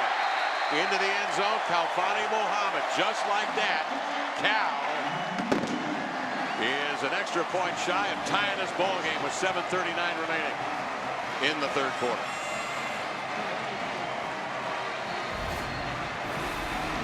The beauty of this offense is that the running back has the ability to go to his left and all of a sudden bust it back to the right, because there are a variety of plays always being called. There's a run pass, there's a run play and a pass play always being called within Tony Franklin's system. So the defense and the linebackers really don't know how to read. Muhammad makes the proper cut. Touchdown Cal. Extra point added. And we're tied at 28-28, 7:39 left third quarter. A couple of unanswered touchdowns by the Golden Bears.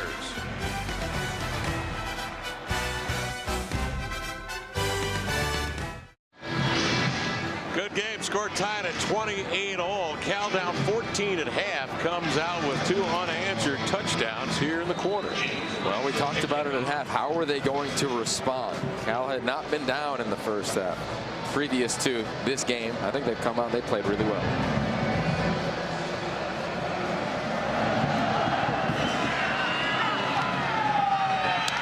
Colorado is going to field it, and they're going to run it out.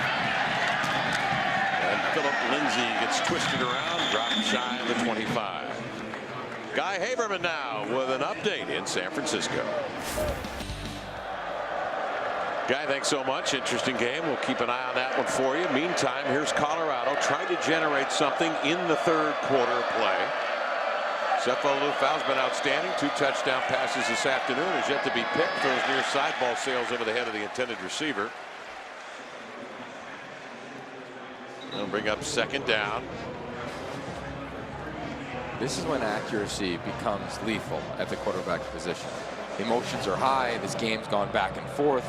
Cal's on a nice little run right now. How does Colorado stop that? With their quarterback. He's got to be surgical here in the throw game. Liufau 24-36 this afternoon. Jared Goff here in this third quarter. 5 for 5 on those 2 drives, 60 yards. Liufau goes to work on second down. Slants a pass near side. Spruce is under it, just off his fingertips, incomplete. Man, he had him stride for stride, and that's 6 points if he gathers it in. Well, he beat Cameron Walker right off the line of scrimmage in press coverage. They got the look exactly how they wanted it. Just over the outstretched arms, and he knows it. Cameron Walker was a couple of strides behind him. So it brings up a crucial 3rd and 10 now for Colorado. Momentum gathering for California. Movement.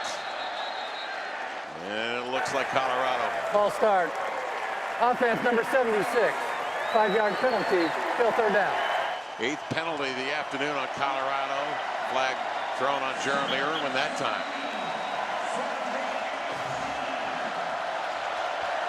So that changes the calculation a little bit here, Yogi. 3rd and 15 now. Well, you can guarantee a little bit of pressure is going to come here in this 3-man rush. Liufau settles into the pocket, swings it to Nelson Spruce, trying to make something happen, avoids a tackler, and finally dragged down.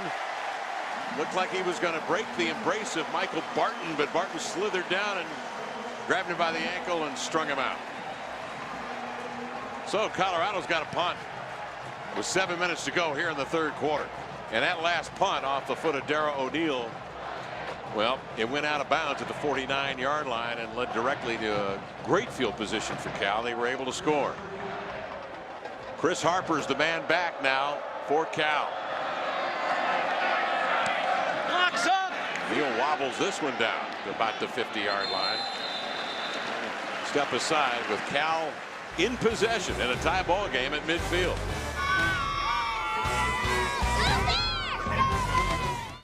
Pac-12 football is brought to you by Dr. Pepper, always one of a kind, and by State Farm. It pays to double check. Talk to your agent today. A look at the Bay on a sun-splashed afternoon from Berkeley. The Cal Bears have tied this game at 28 with 2 unanswered campaigns into the end zone, led by this man Jared Goff. They'll hand off to Daniel Lasco, and again, one cut and then straight ahead, right up the gut, and a gain of 3 or maybe 4 on the play. You know, a lot of people thought Cal this year at the running back position would play true freshman Trey Watson or Vic and Wary, but Daniel Lasco has really risen to the challenge set by Tony Franklin and the staff, becoming that physical, hard-nosed north and south runner. Well, they've been very effective here in the second half. Been very balanced. Goff back to throw, has time, slings it to the far side, underthrown. That ball nearly intercepted. And Goff got rattled on the play. Another nice job by Colorado. Really nowhere to go.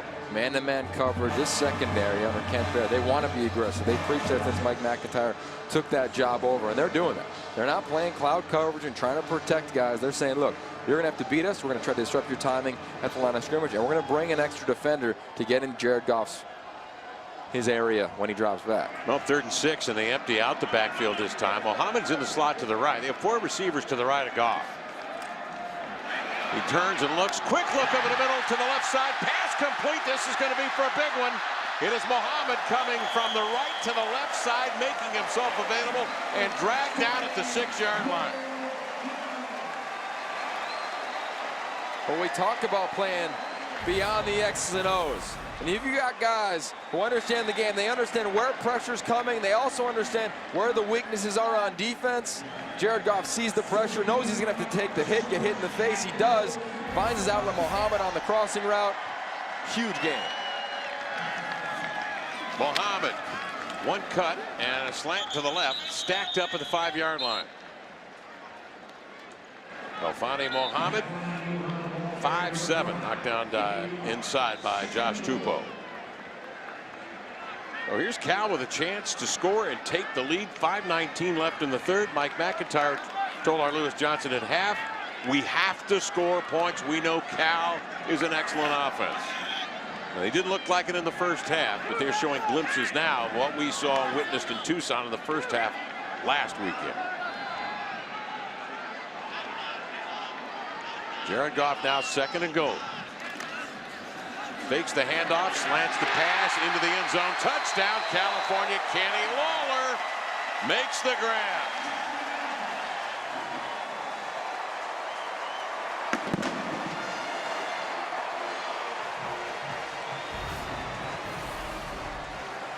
Well, these two, Kenny Lawler and Crawley, they've been going at it all afternoon long. And the offense gets the better, and this is an absolute dime. It's a rope. It's not exactly a back shoulder throw, and it's not that fade of the pylon. It's right in between. That is as hard to defend as any throw in college football in the red zone. Extra point is added. That's 21 unanswered from Cal here in the 3rd quarter, where we still have 4:51 to play. 5-play, 51-yard drive, Yogi, a minute 45 time of possession. But again, it was set up by excellent field position at the 49-yard line. Their last 2 scores, they've been at midfield when they have started the campaign. Well, both coaches have said it's about execution.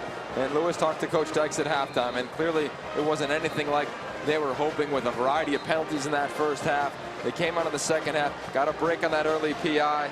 Coach McIntyre got the 15-yard penalty, and away we've gone. We've seen the momentum completely shift in Cal's direction. And that was the contrast of the 2 coaches there. Here's Sonny Dykes. He's got a little spring in his step now. He got a new headset on too. Mike McIntyre a moment ago had his face in his hands. It's never a good sign for a head coach.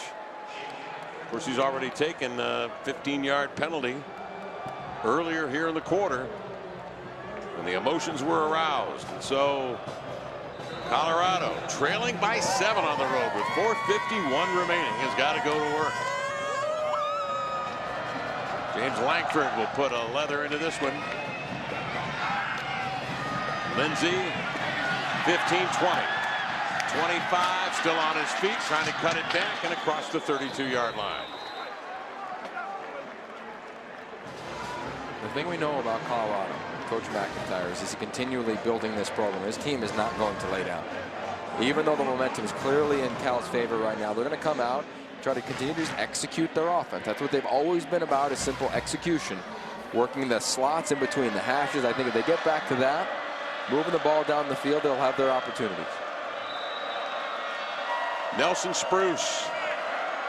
Trends would tell you Spruce is going to rise up here in the second half. He's yet to catch a touchdown pass. They go to Atkins. He kind of gallops with it before turning it up to the 34-yard line. Lewis Johnson's down on the field. Lewis, what's happening? Yeah, Kevin, it's been something to watch Mike McIntyre over the last couple of possessions really work his entire bench area, and he's trying to do that the last couple of possessions to try and get his players to believe. Remember earlier in the week, he drew that analogy of his team climbing a mountain, saying that when you're trying to work your way to a very high peak, sometimes you find yourself in the clouds, and he says that's where his team is right now, but they're trying to break through, and if they could just get this win, they might be able to see a bit more of the top. Well, now they're in adversity. Cal has taken a lead, so he works that bench here to try to get them to believe, to try and punch through. Liufau sails a beauty right into the hands of McCullough. A tight spiral to the sideline.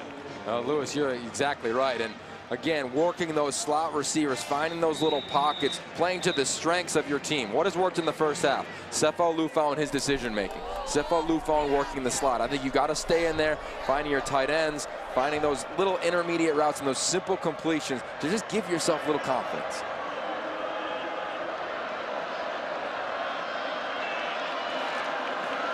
Liufau fakes a handoff, the keeper up the middle, secures the ball and gains 4, maybe 5 yards on the play.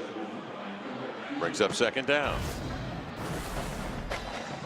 And a huge gain on this exact same play to the left earlier in the ball game.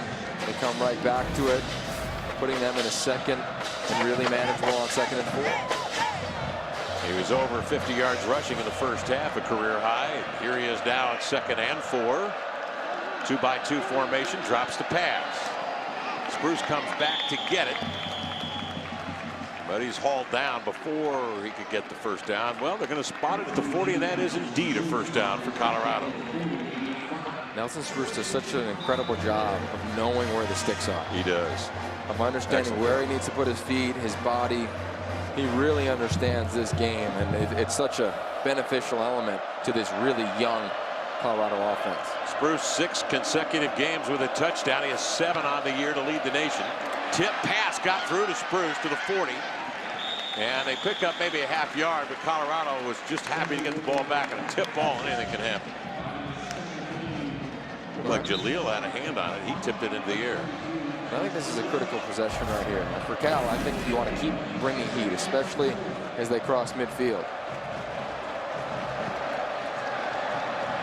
Well, Jaleel with the tackle, actually.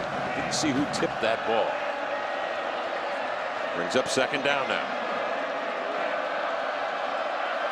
Michael Atkins, a lone man in the backfield. Spruce is way out to the top of your screen on the left. Liufau looking his direction. Going to throw to the older receiver, and that one is too far out in front. Spruce went low, and they threw it high. That was Atkins coming out of the backfield. Well, it's man-to-man coverage against Darius Allensworth, the redshirt freshman. And I'm sorry, Yogi, that was Donovan Lee, actually, the intended receiver, not Atkins. 3rd down now. And this is Lee in motion. Atkins flares out of the backfield, got a great block across the 30.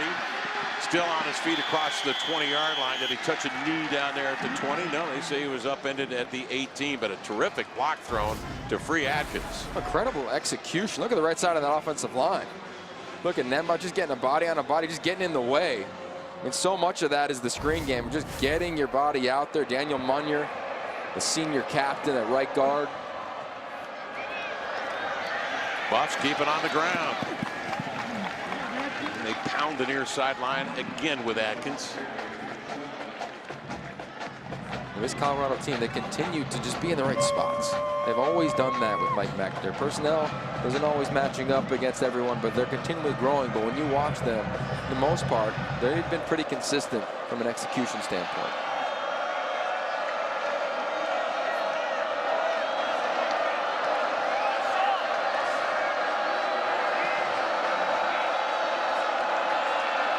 .60 seconds left now in the 3rd.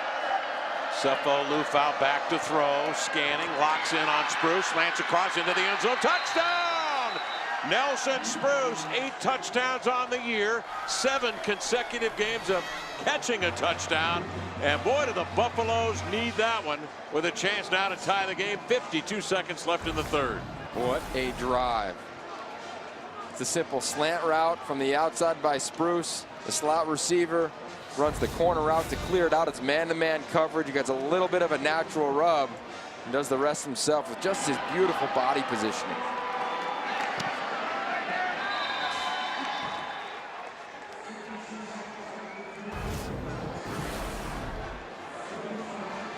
At the end of the day, when you're man-to-man coverage, you've got to make plays. You've got to will yourself to get to the end zone.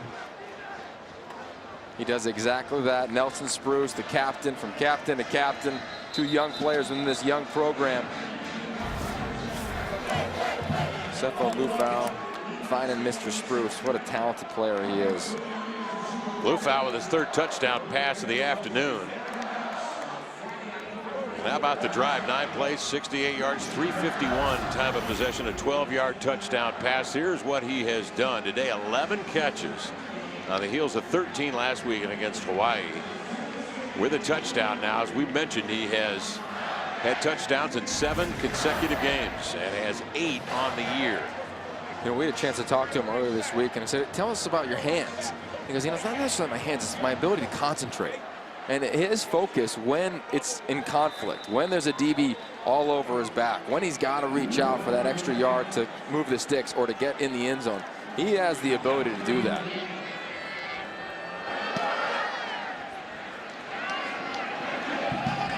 Cal will handle the kickoff. Mohammed will bring it out, and he is tackled at about the 13-yard line. Excellent special teams play by Colorado.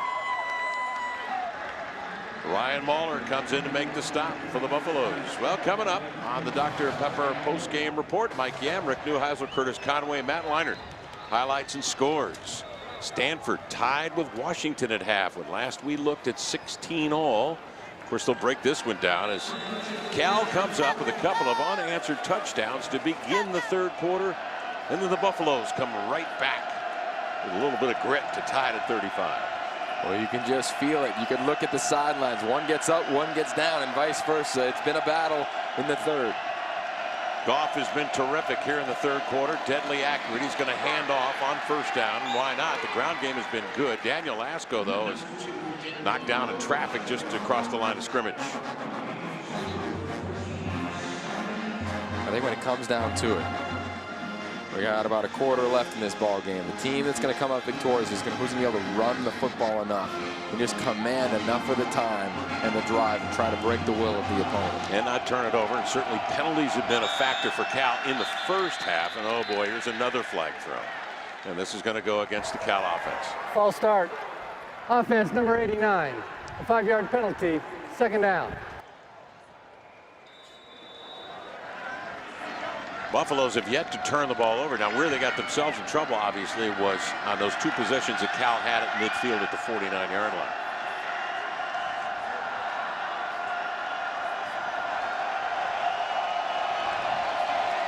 Here's Goff on 2nd and 13.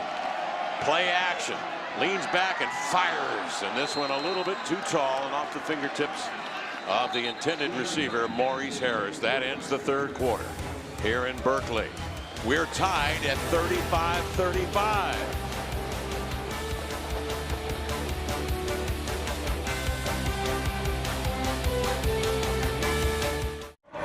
Last week, Arizona's Hail Mary, the talk of college football. 20 years ago this week, Colorado had their own Hail Mary in the big house in Michigan.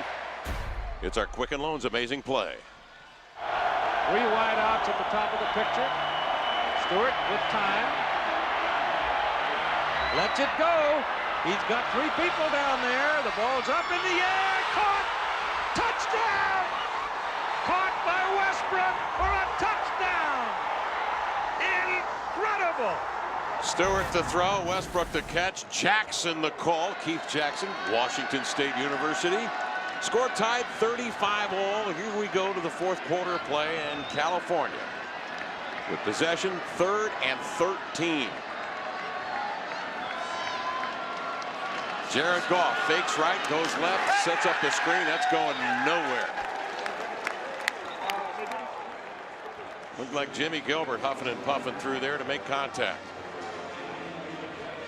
Gilbert from College Station, Texas. Big stop there for the Buffaloes, Yogi, because Cal's got to punt it away, and guess what?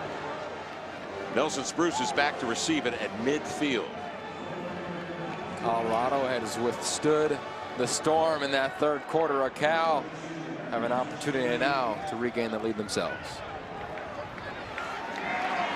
Leininger low snap, gathers it in, sends an absolute beauty into this pristine air down to the 45-yard line. All Spruce could do is seek refuge to the sideline and out of bounds. A lot of great quarterbacks. Remember, 10 starters came back in the conference this year. And boy, just more great performances again this season. Mannion sets Oregon State's career passing mark. Marcus Mariota survives 5 sacks to throw 5 touchdown passes. And Travis Wilson, I mean, he gave up the body, the head, gave up everything for the win at the big house in Michigan. That was a courageous effort. I thought he was knocked out of the game. All 3 of those young men. Sean Mannion tonight, the Coliseum in LA. Travis Wilson on our networks. Excited to watch that one. Then Marcus on Thursday night against Arizona. Spruce comes back to get it. Well-timed plays across the 45-yard line.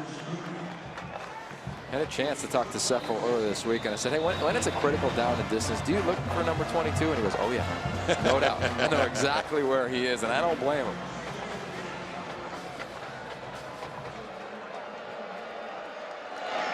Sefo the handoff. This is Powell. He's dragging guys down across the 40-yard line. Austin Clark, who was shaken up in the first half, is back and makes the tackle there.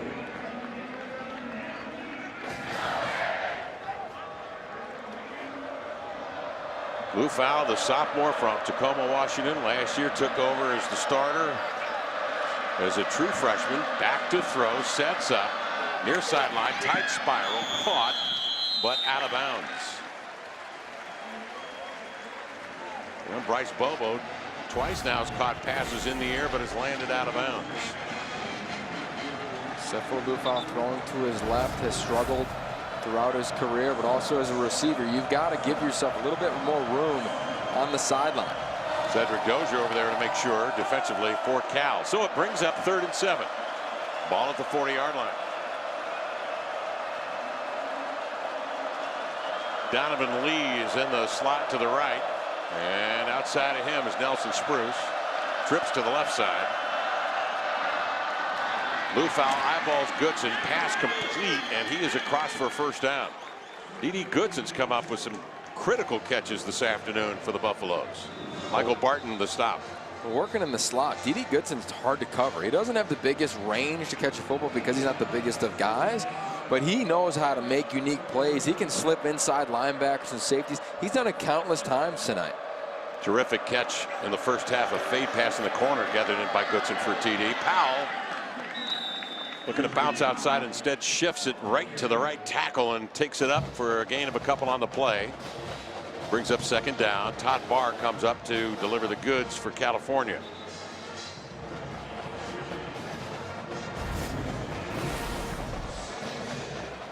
Sefo Liufau continues to take abuse in the back. I mean, he is so resilient, so physical. Liufau 6'3" frame, winds up and delivers right side, looking for Nelson Spruce. Spruce thought he had enough there, but Walker perfectly timed, came over the shoulder to deflect it away. Walker did a nice job. You got to be aggressive when you're playing Nelson Spruce. They run this multiple times throughout the game. The ball's a little late. Call that a snap route. Act like you're running vertical and snap it off after the sticks. Terrific defensive play. So it brings up 3rd and 7 now for Colorado. They led by 14 at half, 28-14. Cal 2 unanswered touchdowns. Then Colorado came back, steadying on his feet. Liufau near side to Powell, he dropped it.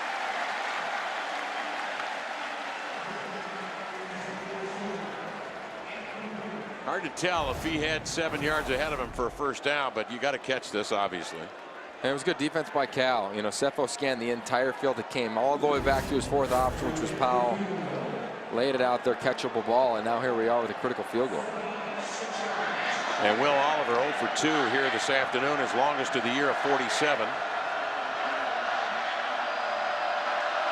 Looking at 45 plus, he'll sting this one. And that's no good.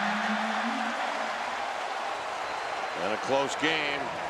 3 field goals missed could be all the difference, as you know. 35 all the score. California will get it back with 12:10 left in the game here at home.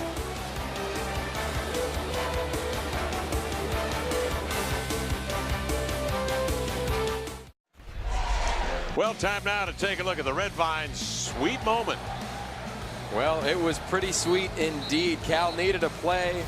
They went to their captain, Mr. Daniel Lasco. 1, 2, 3, 4, 5, 6, 7, 8. Colorado Buffalo's around him, and he said, oh, by the way, I got some wheels, brother. And down the sideline he goes. A big play for Cal. It started the momentum for them as they had not been behind early in a ball game all season long. Daniel Lasco, not thought to be the guy this year at the running back position, but he has impressed and surprised many, and he continues to do it.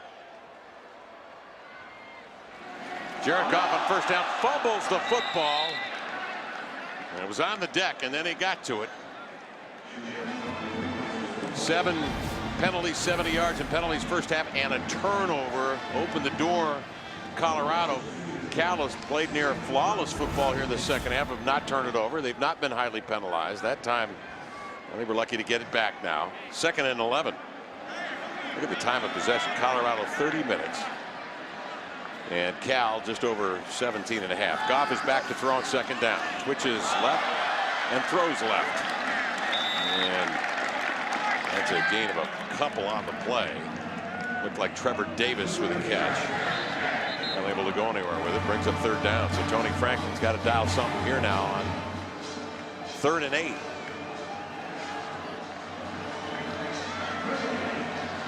What does he have in his bag of tricks? 2 wide to the far side of the field, 2 to the near side.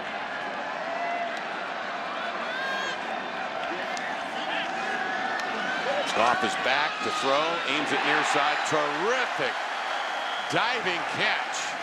Steven Anderson, who's been a prominent target this afternoon, really leaps out of his uniform to get that one. Oh, and it's an absolute dime. It's a clear out route by Chris Harper on the outside. Anderson underneath on the corner route. You got a big target like that. That's a nice little gift for a quarterback. And a first down up the middle. They go to Lasco. He pounds the line of scrimmage and strings it along across the 50-yard line. Judah Parker was being dragged behind. This Cal team knows last year they had issues because they couldn't run the football. They couldn't convert on third down, couldn't convert in the red zone. They went back to the drawing board all offseason long, looked at the Philadelphia Eagles, looked at a variety of teams in this style of offense. So we need to run the football, make that part of our identity. 2nd and 4. Goff is back, and again they find Anderson. And this time he plows ahead for a first down across the 40-yard line. Addison Gillum upended him. You see it more and more in college football. Against these teams, they're going to be aggressive on the outside, working those soft zones in between the hashes.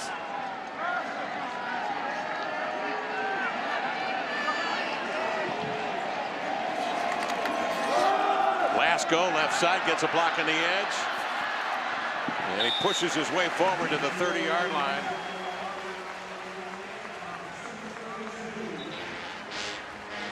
What's beautiful about this offense is they call a run and pass pretty much every snap. So all the receivers on the bottom of the screen if they can pass. And Lasco gets the ball and he runs around the edge. Nobody really knows where it's going. You're just doing your job. It puts a lot of pressure on the defense because they don't know, because they see pass set. Tony Franklin, it's really genius in terms of what him and Sonny Dykes have been doing. 2nd and 3. The handoff, Muhammad gets a block. And he nearly broke free once he got to the 2nd level. Jimmy Gilbert able to make the stop. See the offensive line. Jared Goff the ability to pass. Muhammad to the left. Loves dropping his shoulder. Only 5'7". Doesn't shy away from contact. Muhammad again, the lone man in the backfield. They give it to Muhammad. Try to cut it back. And it is nailed by an alert Addison Gillum, who we didn't know was even going to play until earlier this morning.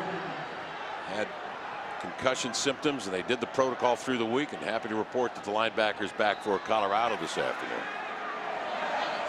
So they've got to bow their necks now on 2nd and 9. And California moving the ball rapidly. Tie ball game at 35. Jared Goff goes to work.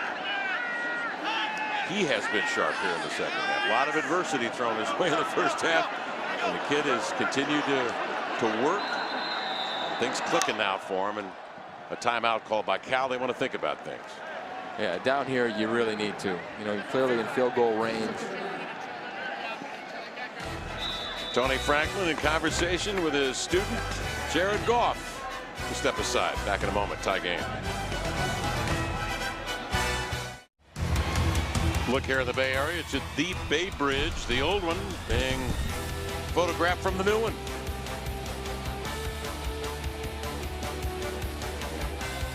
Dismantle that. Boy, that's going to take what, another 10 years to dismantle that? I have no idea. That's quite a project, though, that's for sure. Well, here we go to work now. 2nd and 9. California football, a tie ball game at 35. Muhammad jitterbugging, accelerating, and picking up a couple on the play. Christian Shaver came in there to trip him up.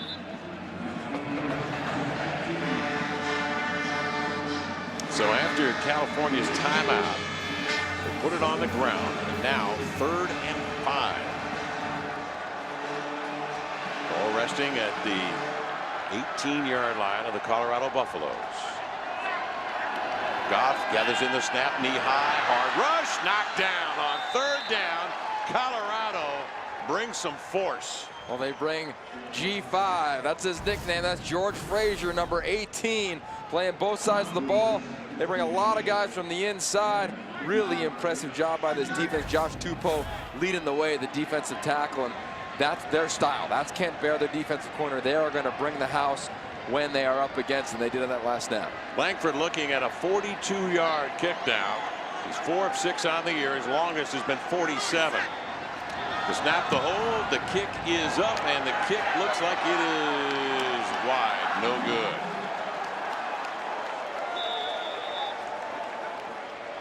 Opportunity lost. Score is still tied at 35. 7:12 left.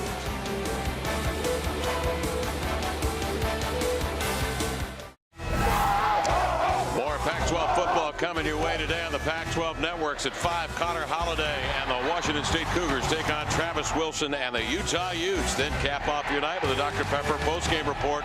All right here on Pac-12 networks.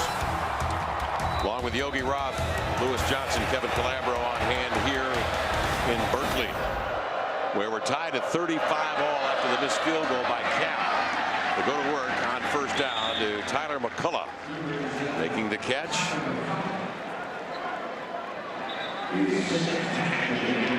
Colorado has continued to stick to their game plan, regardless of where they are. Work the slots, run the football. Donovan Lee comes sprinting off the field just in time as Sefo Liufau goes to work on second down. They give a handoff here to the near side. And working his own way across for the first down to the 40-yard line is that man Jones. Let's get an update now from Guy Haberman in San Francisco. Down punt attempt at its own 46-yard line. Stanford in front, 4.5 to go. Thank you, Guy. Here in Berkeley, tie ball game, Colorado football. After the first down, they go to the air. Donovan Lee is wrapped up near midfield and out of bounds. Donovan Lee, another true freshman. Excited to continue to get him more and more reps. Sefo Liufau has thrown the ball 50 times this afternoon. He's been sharp. He has not yet been intercepted. Colorado's not turned the ball over. On the road, tie ball game, under 6 minutes remaining.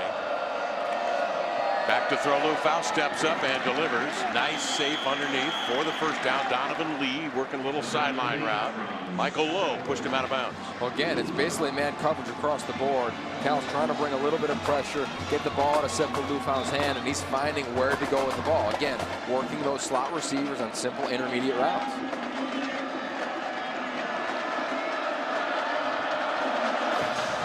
Buffaloes last year snapped a 14-game conference losing streak against California.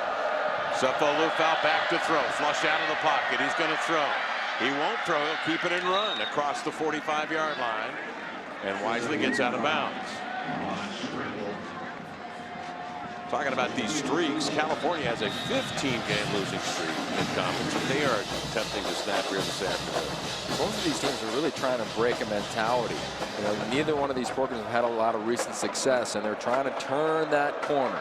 As Lewis said earlier, get up through the clouds. Liufau's attempted a career-high 53 with this ball near side to Spruce. One-on-one coverage going right at him to the 30-yard line. Cedric Dozier with him step for step, just trying to contain Nelson Spruce. Well, I'll tell you what, if you're a competitor, you love this. It's a tie ball game, about 5 minutes left in the entire game, and it's man-to-man coverage. So if you're a wideout, this is what you were born for. This is why you put a helmet on. And Nelson Spruce, again in man-to-man coverage, wins on a slant route. Spruce and Goodson, two good ones here to the near side.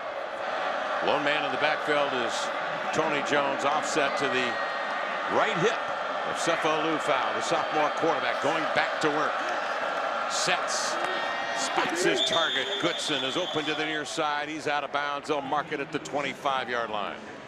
What a great job. This is the hidden things about Nelson Spruce's game. He understands where there's coverage. Him and Goodson are on the same side. He runs a vertical route, takes two defenders. It opens up one of his teammates. 37 completions on the afternoon, 4 touchdowns, no interceptions. Sefo Liufau. Hands off right side. The speedy Jones out to the far side. 20. Got a block downfield to the 10. Dragged down and around the 8-yard line. Griffin Pyatt came up to get him from the free safety position. And Jones gives you that burst out of the backfield. He and Atkins have done a nice job of sharing duties. They really have. They've done a nice job of mixing up these horizontal runs, these zone runs, also coming right downhill at you. Colorado goes back to work. They try to work the middle, work the body. Christian Powell, the low 230. And now it's really interesting. This is the game within the game. Do you want to work the clock? 3:45 left in the red zone.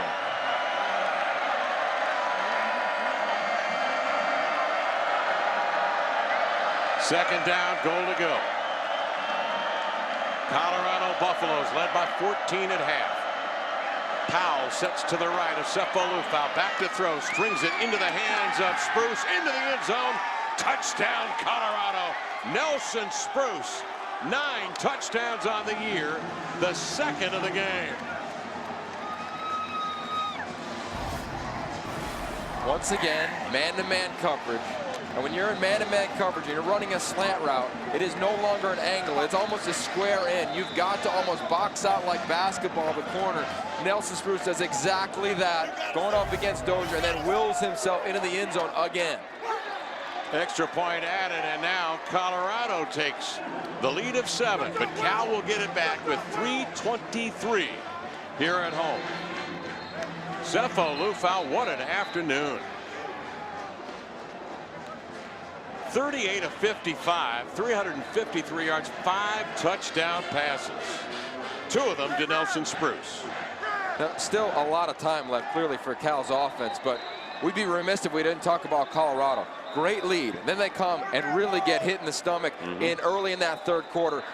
All of a sudden, Cal comes racing back to take the lead, and here they go, just methodically, doing what their coach do, which is execute. Mike McIntyre, his system. Guys continually believe in going to their playmakers like Nelson Spruce and following the best game in Sefo Liufau's career thus far.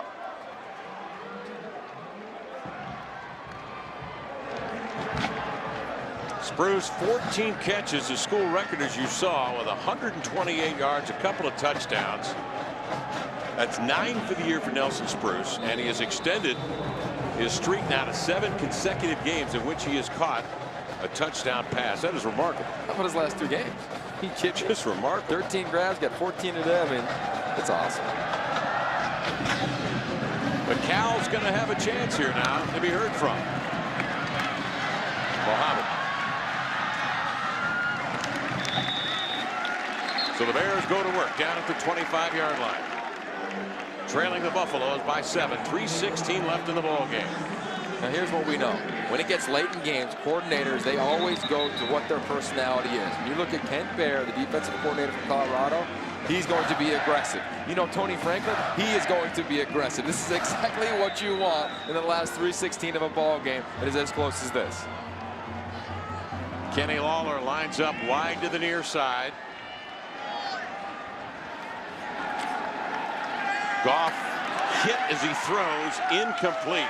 Big stick there, and Goff goes down. Josh Topu rocked him. McCartney was there as well.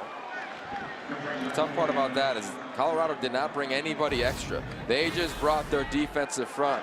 McCartney came off the edge on the left, just continued to push. They got a little pressure inside from Tupou. And when Jared Goff does not have a clean picture, a relatively clean picture, it's hard for him, let alone any quarterback, to make a throw. Brings up second down with 3:10 remaining in the ball game. Goff is thrown for 300 yards and 4 touchdowns. Back to throw, sets his feet, now flushed, he's going to run. Glances to his left, has a man, throws against the body. Pass complete to Anderson to the 30. In a foot race, 20 to the near side, he's got it all the way. Anderson, the touchdown, scrambling was Goff. Throwing off balance across the body. No flags. Touchdown stands. Touchdown California. 75 big yards. You want to talk about playing beyond the X's and O's. This is called the blueprint. He knows pressure's coming. He knows what's going on, and look at it, Mr. Anderson, just working. This is called the scramble drill. When you see your QB scrambling, you take high angles. He does exactly that, gets behind the defense. It's a foot race, a huge play, and here we go. Extra point added, and we are tied at 42 with 2:56 to go in the ball game.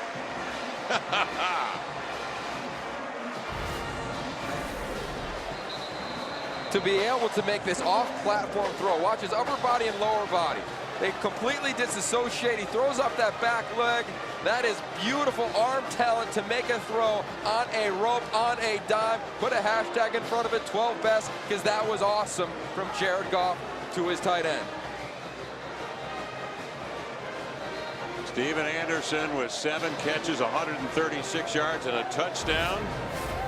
The junior from San Jose, from Jared Goff. Now, on the other side, Coach McIntyre, what does he talk about? Responding to adversity. Here's their opportunity as they're going to get the ball back with under 3 minutes to go. And unfortunately, his field goal kicker's having a tough afternoon.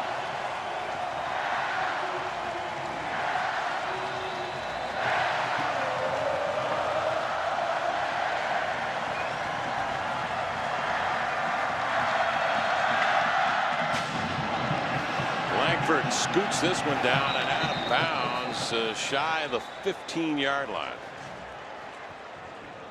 Just poorly hit ball. You know, both of these quarterbacks have played incredible football, really put their teams on their back. Sefo Liufau, his most complete game in his entire career. And Jared Goff, I mean, he's pretty much played this whole game. Let's remember, his first play of the game was interception. Yes. Early on in the first quarter, he injures his pointer finger, which directs and controls the entire ball. And Luke Rebenza, we really haven't called his name. I think he's only played one snap. So both of these young men in a conference that we love talking about quarterbacks, they have showed up today under the lights here at Memorial Stadium this afternoon. 2:56 remaining as Sefo Liufau, the sophomore from Tacoma, Washington, goes to work. Hard rush. He's going to scramble, straighten and throw into traffic. Intercepted. Cal intercepts on the first interception of the afternoon. Thrown by Sefo Liufau. Todd Barr was in the vicinity, but it looked like it was Jake Kearney. It was Jake Kearney who picked it off. And the young man flushed out of the pocket. Looked like he tried to force it in traffic. You see pressure coming just from that front four, from the front side, from the back side. Tried to throw across his body. Incredible job by Kearney stepping up in front of it. Donovan Lee tried to post up and box out the defender. Todd Barr, the pressure and the interception by Kearney. So here's Cal now with 2:51 remaining.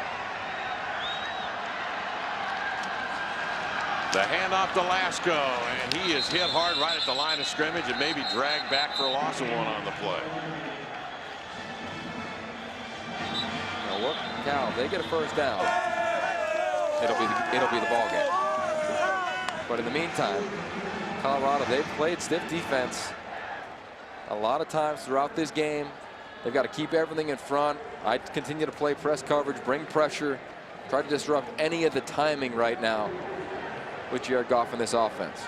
Each team, we should remind you, with 2 timeouts remaining as the clock stops at 2:43 left in this game. Coming up, it's the Dr. Pepper postgame report. Mike Yam, Rick Neuheisel, Curtis Conway, Matt Leinart will break this one down. They'll recap all the action across college football on this busy Saturday. The Dr. Pepper postgame report coming up next. Yogi Roth, Lewis Johnson, Kevin Calabro on hand. 2:43 remaining in this game. 2nd and 8. Colorado up 14 at half. California came out, responded, scoring 2 unanswered touchdowns in the 3rd quarter. So here we go. Cal on 2nd down. Goff back to throw. Looks left, looks right, angles the ball near side. The pass is nearly caught. Bryce Treggs was down there. Looked like he had gathered it in, but then stripped of the ball. Outstanding play down there by Walker. Man-to-man coverage, taking a shot down the field. This is what Cal has built their offense on. They talked about it all week long. A well-thrown ball, but an incredibly played ball defensively. John Walker got his arms under that ball and brought them up. So it brings up 3rd down and 8 now for Cal.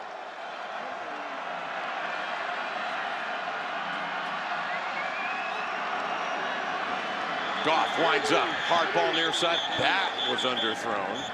And there's a flag thrown down at the line of scrimmage. Preliminary indication is against the Bears. False start. Offense number 73. 5-yard penalty. 3rd down. So Yogi, the Golden Bears are backed up. So a 3rd and 13 deal here with 2:36 remaining.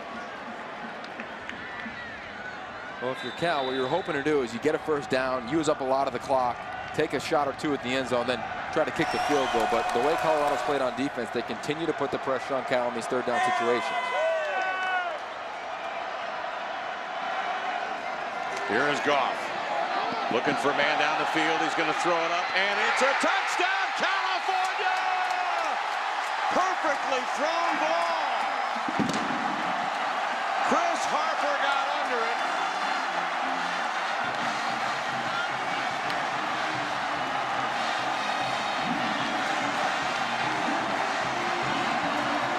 Chris Harper makes the catch, and Goff couldn't have thrown it any better.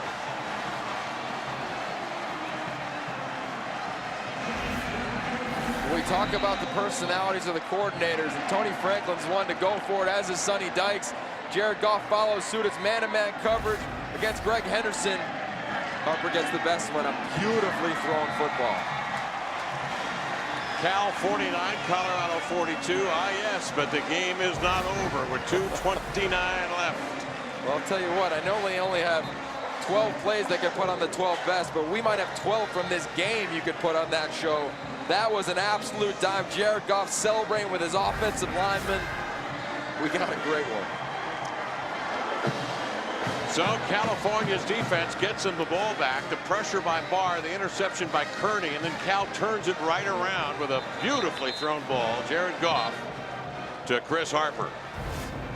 You'll see Chris Harper. It's basically man-to-man coverage at the top of your screen. He wins inside on a go route, which doesn't happen very often.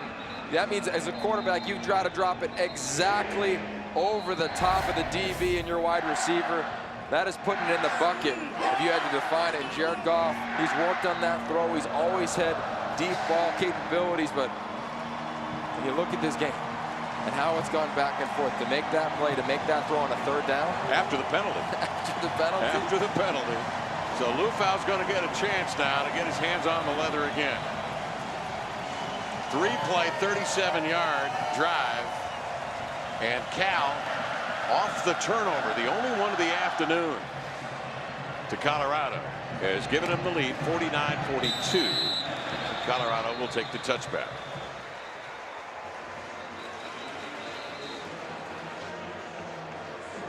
Well, Mike McIntyre told us earlier this week, you'd better score in the 30s if you want to have even a chance of winning in this league. And he was absolutely right. He reiterated that at half with Lewis Johnson. He said, look, Cal's offense is much better than we saw in the first half. We've got to score points.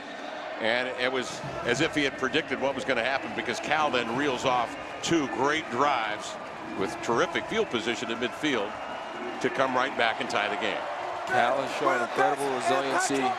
Didn't know if they'd revert to the team that was a year ago, but they bounced back, didn't cause as many foolish penalties on themselves here in the second half. Now they're in position to win the game on defense. Trying to snap a 15-game conference losing streak. Cal digs in defensively. Liufau, hard rush. Flush to his left. Throws. And right to the assistant coach along the sideline. Incomplete. Breaks up 2nd down.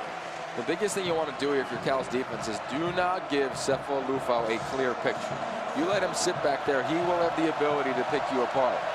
And locate number 22, Nelson Spruce, who has already scored 2 touchdowns here this afternoon. He's at the top of the screen. Cameron Walker in press coverage. Back to throw. Liufau winds up.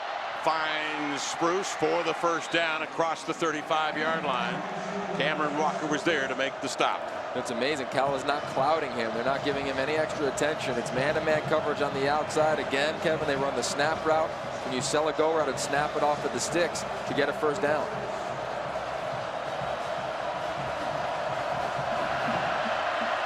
.209 remaining. Liufau back to throw. Steadies. Bullet pass dropped. And it was Spruce who had a hand on it. the good thing is there's a lot of time left. 2:03 left. You got 2 timeouts. You can continue to operate your offense. Look for them to utilize the screen game here. They've done a great job throughout the afternoon calling that play. Watch Goodson in the slot to the right, along with Spruce on the short side of the field. Back to throw. Liufau. Hard rush. Steps up. He's got room. 40. Across the 45 and slides for the first down. Very aware where that first down was, but did he put the landing gear down too soon? He may be a half-yard shy of the first down.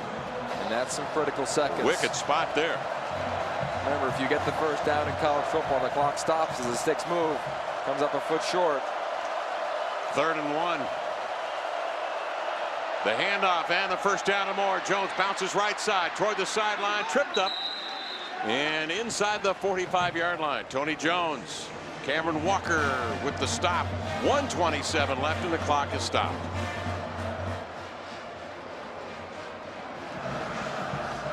Cal with a couple of timeouts. Colorado a couple of timeouts, and Colorado is going to use one.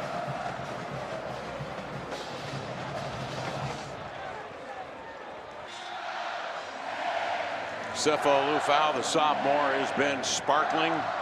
The exception of that interception a moment ago. It allowed California the possession and then the touchdown. Goff over 400 yards through the air. Liufau 365 through the air. He's back to throw and he's flushed. He's going to throw on the run and make sure this one sails out of bounds. Hard rush. Noah Westerfield got to him and sent him to his back. Always late in games, no matter the level of football, the play offensively called or defensively called is going to be the personality. And again, these are 2 aggressive minds going on right now. Brian Lindgren, he's going to take his shots. Defensively, Arkoff, the new defensive coordinator at Cal, he's going to try to bring pressure, trying to force Sefo Liufau's hand and do not give him a lot of time. McCullough, Goodson, and Fields here to the near side. Bobo to the far side. Back to throw. Goodson delays, comes to the ball, gets it, weaving his way to the 35-yard line. He's hit hard. Brennan Scarlett's been all over the field Yes, tonight. he has. And that tackle's so critical because it forces Colorado to stop the clock again. If he doesn't make that tackle and retracing back, it could be a first down, moving the sticks. Colorado can save that timeout. Now they're out of timeouts. Out of timeouts and facing a 3rd and 4 with 1:12 remaining in the game. And as much as we talk about offense in the Pac-12 conference, because it's there, if you want to compete for a championship, if you want to continue to grow your program, it's got to be on defense. Right. And everyone's done it, whether it's with Stanford, Oregon, SC, UCLA, the teams that are contending right now, they do it. And this for Cal is a critical 3rd down.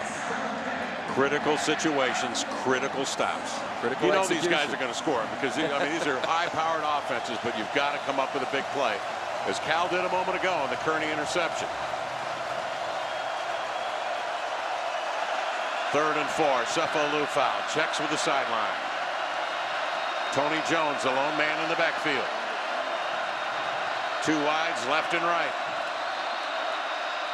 Liufau the handoff. Jones outside, bouncing it one-on-one. Knocked down. Outstanding tackle on the edge. Cameron Walker pushes forward to meet him there and trip him up. 4th down now for the Buffaloes. They are out of timeouts, and we run it down to 57 seconds as Colorado gets to the line of scrimmage. Got to hurry. Here comes Powell now as Jones is sprinting off the field. They used a lot of time there, but it's a 4th down, and here is Liufau now. 4th and 4. Pass complete to Spruce. Got his legs down at the 30. That looks like a first down. Jalen Jefferson got there in time. Was there any doubt? 22 found a little spot in the zone, and Sefo Liufau was looking at him the entire time. 30 seconds remaining in this one. Liufau back to throw, angling near side. He's going to air it out. Has a man. Touchdown, Colorado! Can you believe that? Bryce Bobo on a perfectly thrown ball from Sefo Liufau. With 21 seconds remaining in the game, the touchdown good for 30 yards. Well, how many times have we seen today catches by Colorado receivers and they're a hair out of bounds? Well, not on that one. as Bryce Bobo, the redshirt freshman, makes the biggest play of his young career. Will Oliver, the extra point, it's up and it is good, and we are tied at 49-49. Bryce Bobo, the redshirt freshman from Covina, California. How about 10 plays, 75 yards, 208, and without timeouts, they go for the bundle. For the game. And they go for the shot against that man coverage and aggressive Cal defense. Both teams put it on the line, and Sefo Liufau, throwing to his left where he has struggled, again responds. I mean, this is a game that has been back and forth, and everyone has responded. And by the way, 21 seconds, decent amount of time for this Cal offense. 42 of 63. Sefo Liufau, 406 yards, 6 touchdowns. And makes amends for the interception by leading his group right down the field. Talk about having the poise necessary to make sure that the environment isn't too big for you. To be able to quiet your mind after throwing an interception, coming back, being down, and making the type of play that Sefo Liufau did.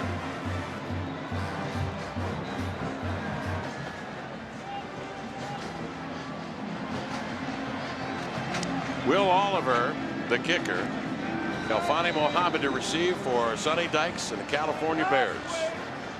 What an afternoon it has been for these two clubs. Score tied at 49. We have seen just about everything today. Low scooting kick across the turf taken by the hands team, and so Cal will have it at the 32-yard line.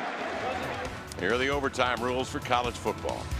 All starts with the coin toss determining the possession, direction of play.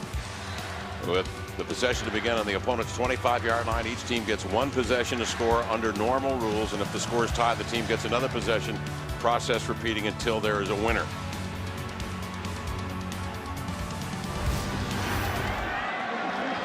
Here's Jared Goff now with 21 seconds remaining in his pocket. He has a couple of timeouts. And he surveys and puts 3 receivers to his left. Steps up and throws, and he was bumped from behind. Looked like one of his own offensive linemen was driven back into him. So 16 seconds remaining. Well, what you want to try to do here, because you have 2 timeouts, you can work the middle of the field on an in route, on a dig route, try to pick up 15, 20, 25 yards underneath the deep safeties. Call a quick timeout. Then your next play, you want to throw something near the sideline, get another little gain, and then see if you can kick a field goal. Who knows what happens. Goff is back, pump fakes, throws long, and had a guy open, and there's a flag on the play. And that was Chris Harper down there that was held by Ken Crowley. Those two have been going at it all afternoon. That was a double move. Holding, defense number 2, a 10-yard penalty with an automatic first down.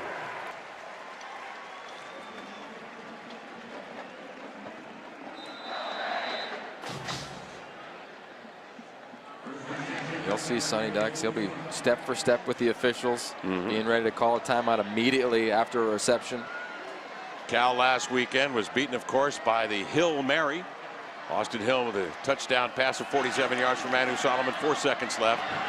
Goff throws off to the far side, and that one off the outstretched hands of Trevor Davis and incomplete. So with 5 seconds left in a tie ball game at 49, let's see what Tony Franklin dials up. Well, this is called save the game. Every team runs it on Thursday. Every team runs it on Friday in their walkthrough. It's one of the last plays that you do. You usually have one person all the way in the end zone. It's called your jumper. That is the most athletic player. That's probably going to be Kenny Lawler. He'll be the point, and everyone else will surround him in a relative triangle to try to just get the tip. But the nose of the ball rests on the 45-yard line. Goff's going to go with the intermediate pass to Davis. He immediately gets out of bounds with 1 second remaining. So they improve their position there as they get into Colorado territory at the 46. Now you've increased the possibility, anyway, the percentages of that completion in the end zone. That's quite a heave back in the 45. Now you're up to the 46 of Colorado. And Colorado's taken 1, 2, 3, 4, 5, 6, 7, 8 guys back there inside their 20-yard line. You don't think every coach in the country coached up this play after last weekend? Absolutely did. We talked to defensive coordinator Kent Barrett, asked him about this situation, and he said specifically, I tell our guys to knock it down. Timeout. Cal, the second of the half. It's easy to talk about what you should have done differently from our position or as a fan, but they only rushed 3 guys, allowing Andrew Solomon to roll to his right and make a clean throw. So we asked Kent Barrett, the defensive coordinator, this exact question: what would you do if you're in the situation? And he said he would bring a couple extra guys and he would make sure his players knock it down. Knock it down, knock it down, knock it down. So here we are, Kev, week 2 for you, man. Second one in a row for a Hail Mary. Well, you hit it on the head. Solomon was able to roll out with no one in front of him, no interference at all. He had a free look, could survey the field, and then could load up and deliver. Let's see if Goff has that same ability with 3 rushing. Goff will back up, throw near side, pass complete. They're going to throw a double pass to Rubinzer, then back to the far side. Flags fly. That was a forward pass. Now they go near side, pass intercepted, and then drop, incomplete. So the officials will sort it out with flags on the play. Rubinzer sprints out of the backfield, catches the pass to the near side, and then threw forward to Jared Goff. Illegal forward pass. Offense number 8. By rule, regulation is over. We will now go to overtime.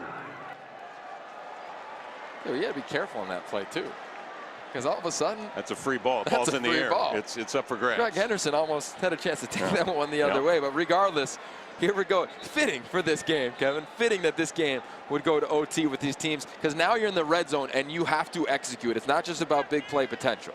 Rubinzer across the line of scrimmage, and then the forward pass, illegal pass. So play ends.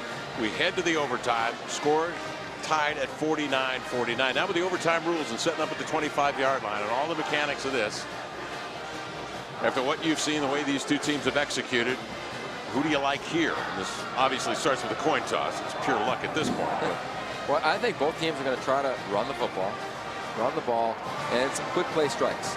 I think Colorado has an advantage now. All right, gentlemen, welcome to the overtime. Each team will get the ball. First and 10 at the 25-yard line. We'll play till the score is not tied. We'll flip a coin. The winner of the toss will have the option of offense or defense, or which end of the field we're going to play on. All right? Just like the beginning, heads, tails, heads, tails. Your call? Tails. The call is tails, and it is tails. Defense? Which end? That one. Good luck. At this end? Good luck. Colorado won the toss and elected to go on defense. First down, Cal. Cal ball when we come back in overtime from Berkeley. Score tied at 49 all on the Pac-12 networks.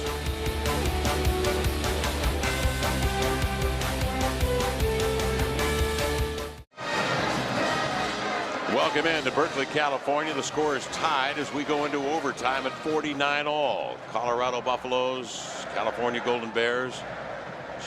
Jared Goff making some outstanding plays down the stretch here to tie this game.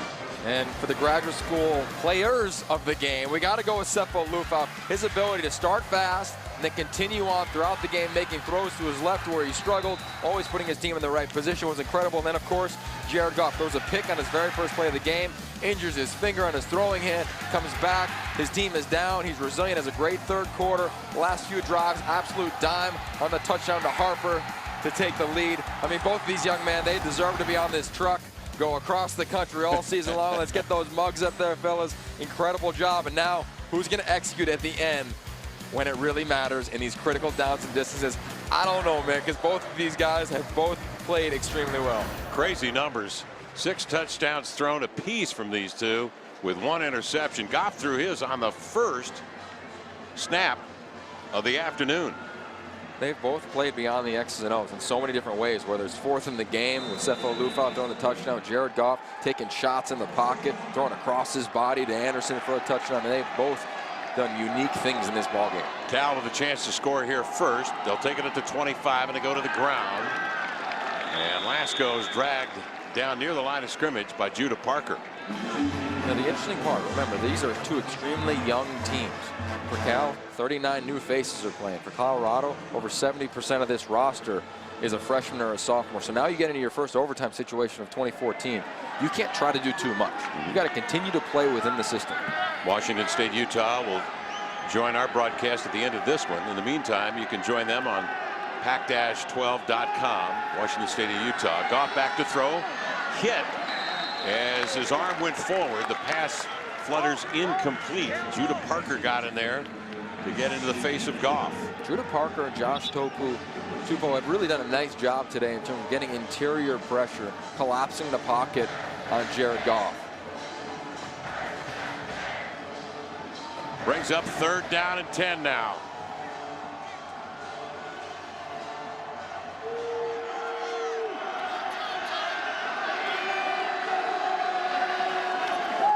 Goff fakes the handoff, has Anderson looking to him over the middle. Pass complete. Touchdown over the middle.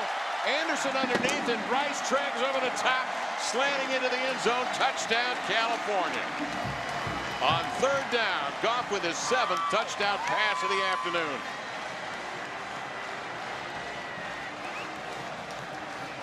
Well, there's a reason they moved Bryce Treggs from the outside of the slot. They're in a little diamond formation. He's at the apex of that. He runs a simple post route, gets up on the toes of the defensive back, John Walker. He's one of the best route runners in the entire Pac-12, and on 3rd down, he delivers. Langford the extra point, and now Colorado will get it back with a chance to answer and tie the game. I'd love to be inside Sonny Dykes' mind right now, because it's 3rd and 10, and you've got to be thinking, all right, what are we doing on 4th down? Yeah. Our field goal kicking has not been amazing today.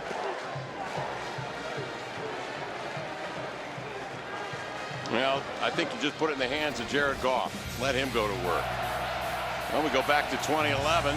The lefty, Zach Maynard, throwing to Keenan Allen in the end zone. Touchdown, California. And Cal in overtime won that game in 2011. That's after Colorado accepted the invitation from the Pac-12, but they weren't officially a member of the Pac-12 at that time. Jared Goff, what a bounce back. I mean, a real tough first half. Penalized 7 times, 72 yards. The interception, couldn't get it going. Stayed with it, though, and they came out and scored 2 unanswered touchdowns in the 3rd quarter. That's the way the second half started for Cal. Now, Colorado goes back to work. Sefo Liufau drops back to pass, looking for the bundled man in the corner. Touchdown, Colorado! Nelson Spruce grabs the ball out of midair. Nelson Spruce snags that one, his 3rd touchdown of the afternoon. That was easy. Oh, you can throw a touchdown? Oh, by the way, so can I. Man-to-man coverage, a little stutter step on the slant and go, and he goes up against Cameron Walker. Watch Cameron Walker afterwards. Come on, man, really? That was a great catch. What another catch, and climbing the ladder, Nelson Spruce, I think the most improved player in the Pac-12 conference at the skill position, and he's dominating again this afternoon. Will Oliver, the extra point is good. So Cal will get it back. Score tied in overtime at 56. It's beautiful, though, on the route running. Extreme patience at the line of scrimmage. The offensive line sets up nice. Sefo Liufau sits his feet, keeps his eyes away from the safety Pyatt, and delivers another dime.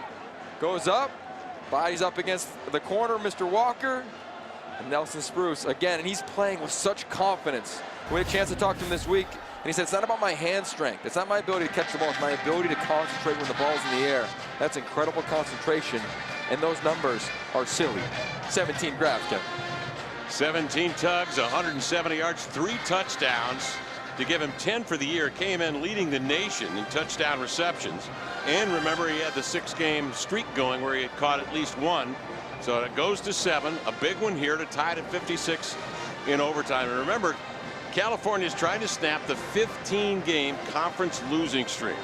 But Colorado's just not going to let them off the hook. Not at all. The numbers have been, I mean, unworldly when you look at Sefo Liufau. 43 of 64, 431, 7 touchdowns and interception. Goff, 23 of 40, 449, 7 TDs and an interception as well. These are those old classic games. Instantly going to go on the Pac-12 Classics, but it's about finishing.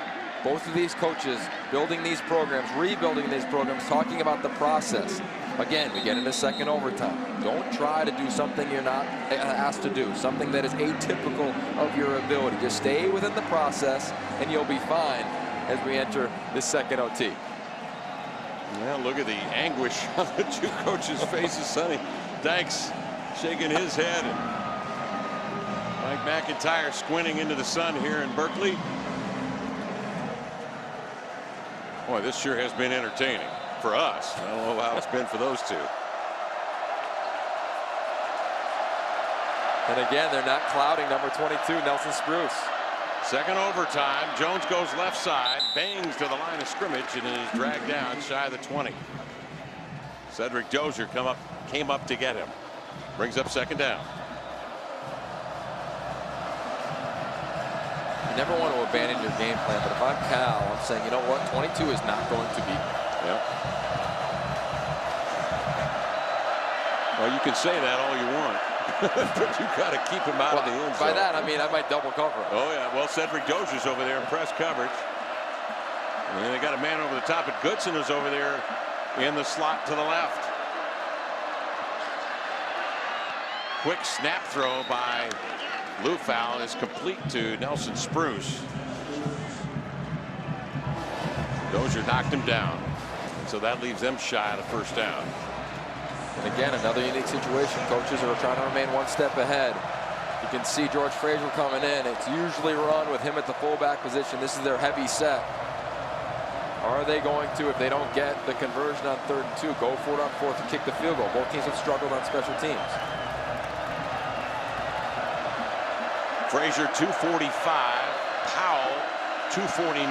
They're in the eye. Spruce is the man in motion. Liufau's going to throw, hard rush, throws over the middle. Coming back to help him is Spruce, and he's across the 15-yard line for the first down. Those two have an attitude together. They know where each other are. It's a simple play action pass. They've ran this play a lot. They love it in the system called the spot route. Nelson Spruce is just supposed to find the spot in the defense where there's a little space. Well, they're going to say he was shy. They marked that just at the 15.5-yard line.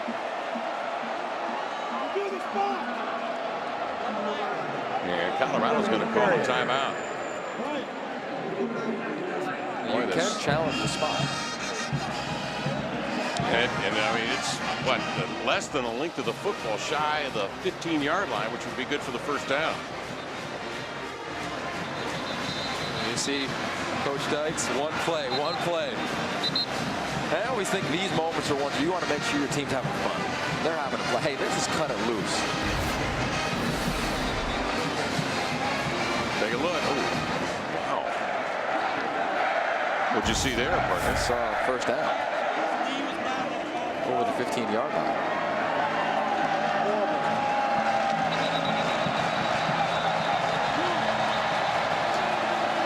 Colorado's going to go back to the power formation. Previous play is under review. So you heard that. They are reviewing. Now here's the rule. You can challenge a spot, but all challenges are based on timeouts. But every play in college football is technically under review. So the right call here by the officials.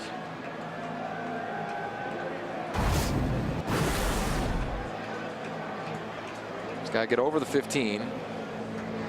Knee doesn't go down, at least from that angle.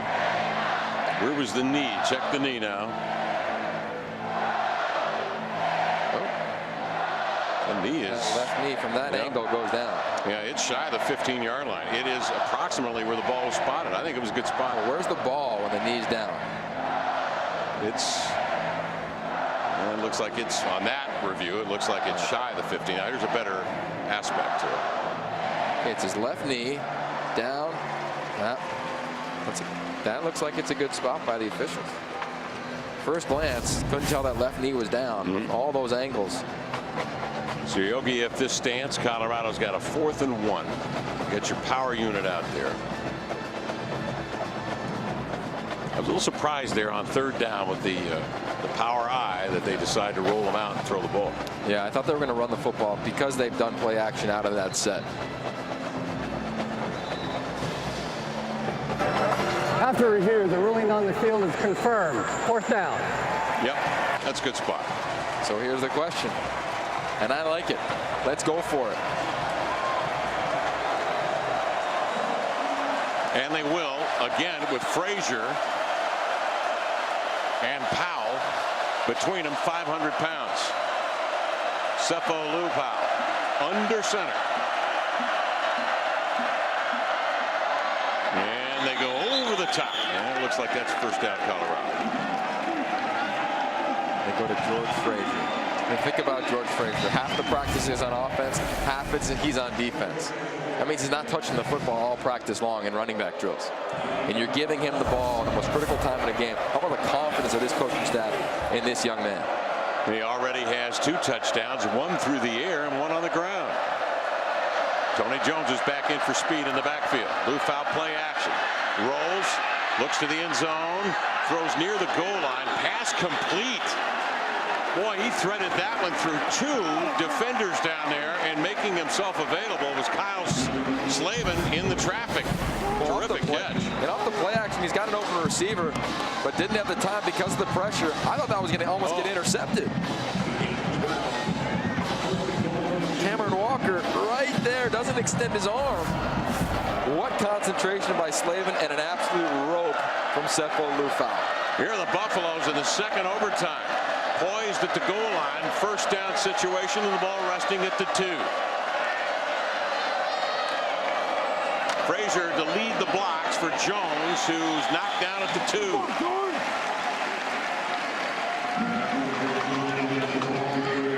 Michael Barton, the middle linebackers, nice job of scraping over the offensive lineman and making a play in the backfield.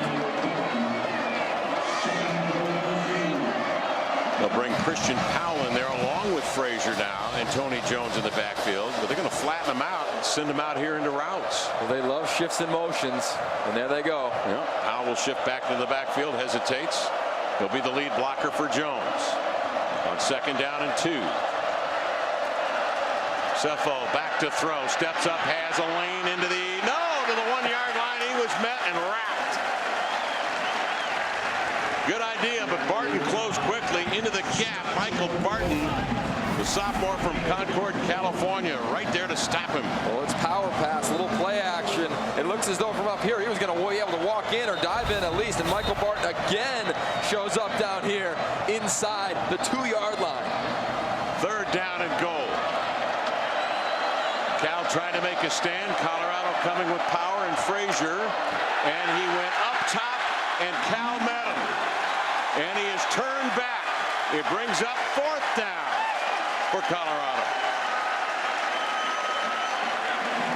Marty Nickerson, remember that name? Because his father played here and played in the league for a while. Meets him right in the air. What a stop. And here we are. The drama continues. In the meantime, in Salt Lake City, Washington State and Utah have begun. Pac-12.com. And the broadcast from Salt Lake City following the completion of this one. Here we go. 4th down for Colorado. The turn, the fake, and the stop. Liufau turned back at the 5-yard line. Cal will take over, a chance to win it. Score tied at 56. Jalen Jefferson with a stop. And the Golden Bears come up with a goal line stand.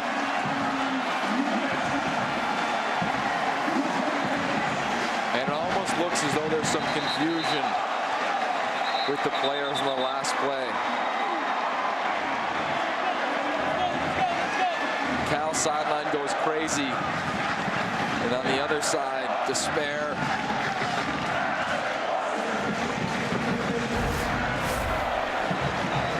Well, Cal's got a chance to walk away with a win and end the streak. Oh, and Mike McIntyre just beside himself. It looked as though there was some confusion between Tony Jones and Sefo Liufau in the backfield.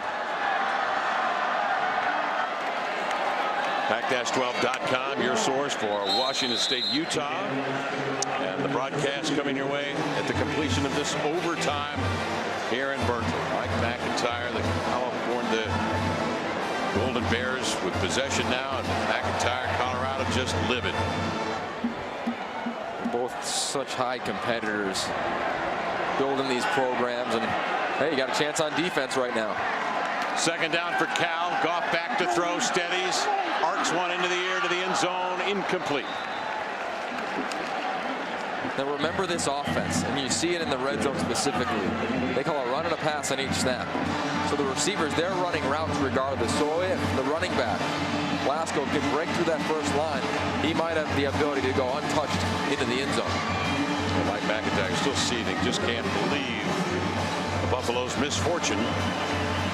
Well, it's unlike them to not execute. And it seems as though we're not on the headsets clearly, but it seems as though there was some miscommunication. Well, here's Goff now, 3rd and 8. Difficult situation for Jared Goff. The handoff to Daniel Lasco to the left side, strings out the play to the 20, across to the 15-yard line, and maybe plunges ahead for the first down. Olabode with the stop for Colorado. So it brings up 4th down, and they're saying a yard shy of the marker. And this is a kicker who has gone through a lot. You remember a week ago, the Arizona game with the miss, has struggled today. Trying to snap a 15-game losing streak in conference. What do you say, partner? 34-yarder. Here is the snap, the hold, the kick is up, and the kick is good. And the streak has been broken. Oh, but wait a minute. Running into the kicker, defense number 20. That play is declined. The game is over. Game over. Cal wins. They get the stand at the goal line, and then the field goal from Langford. 59-56 final in overtime from Berkeley.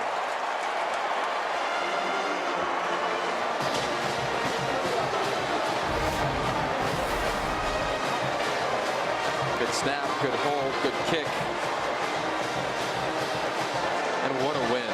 And for this young man, a little redemption. That's true. Kickers, they don't really get a lot of love. They get a lot of flack. And look at this team, and you mentioned it, Kevin. Their first win in the Pac-12, and Mike McIntyre, he knows how close he is. And both of these teams, somebody unfortunately had to lose.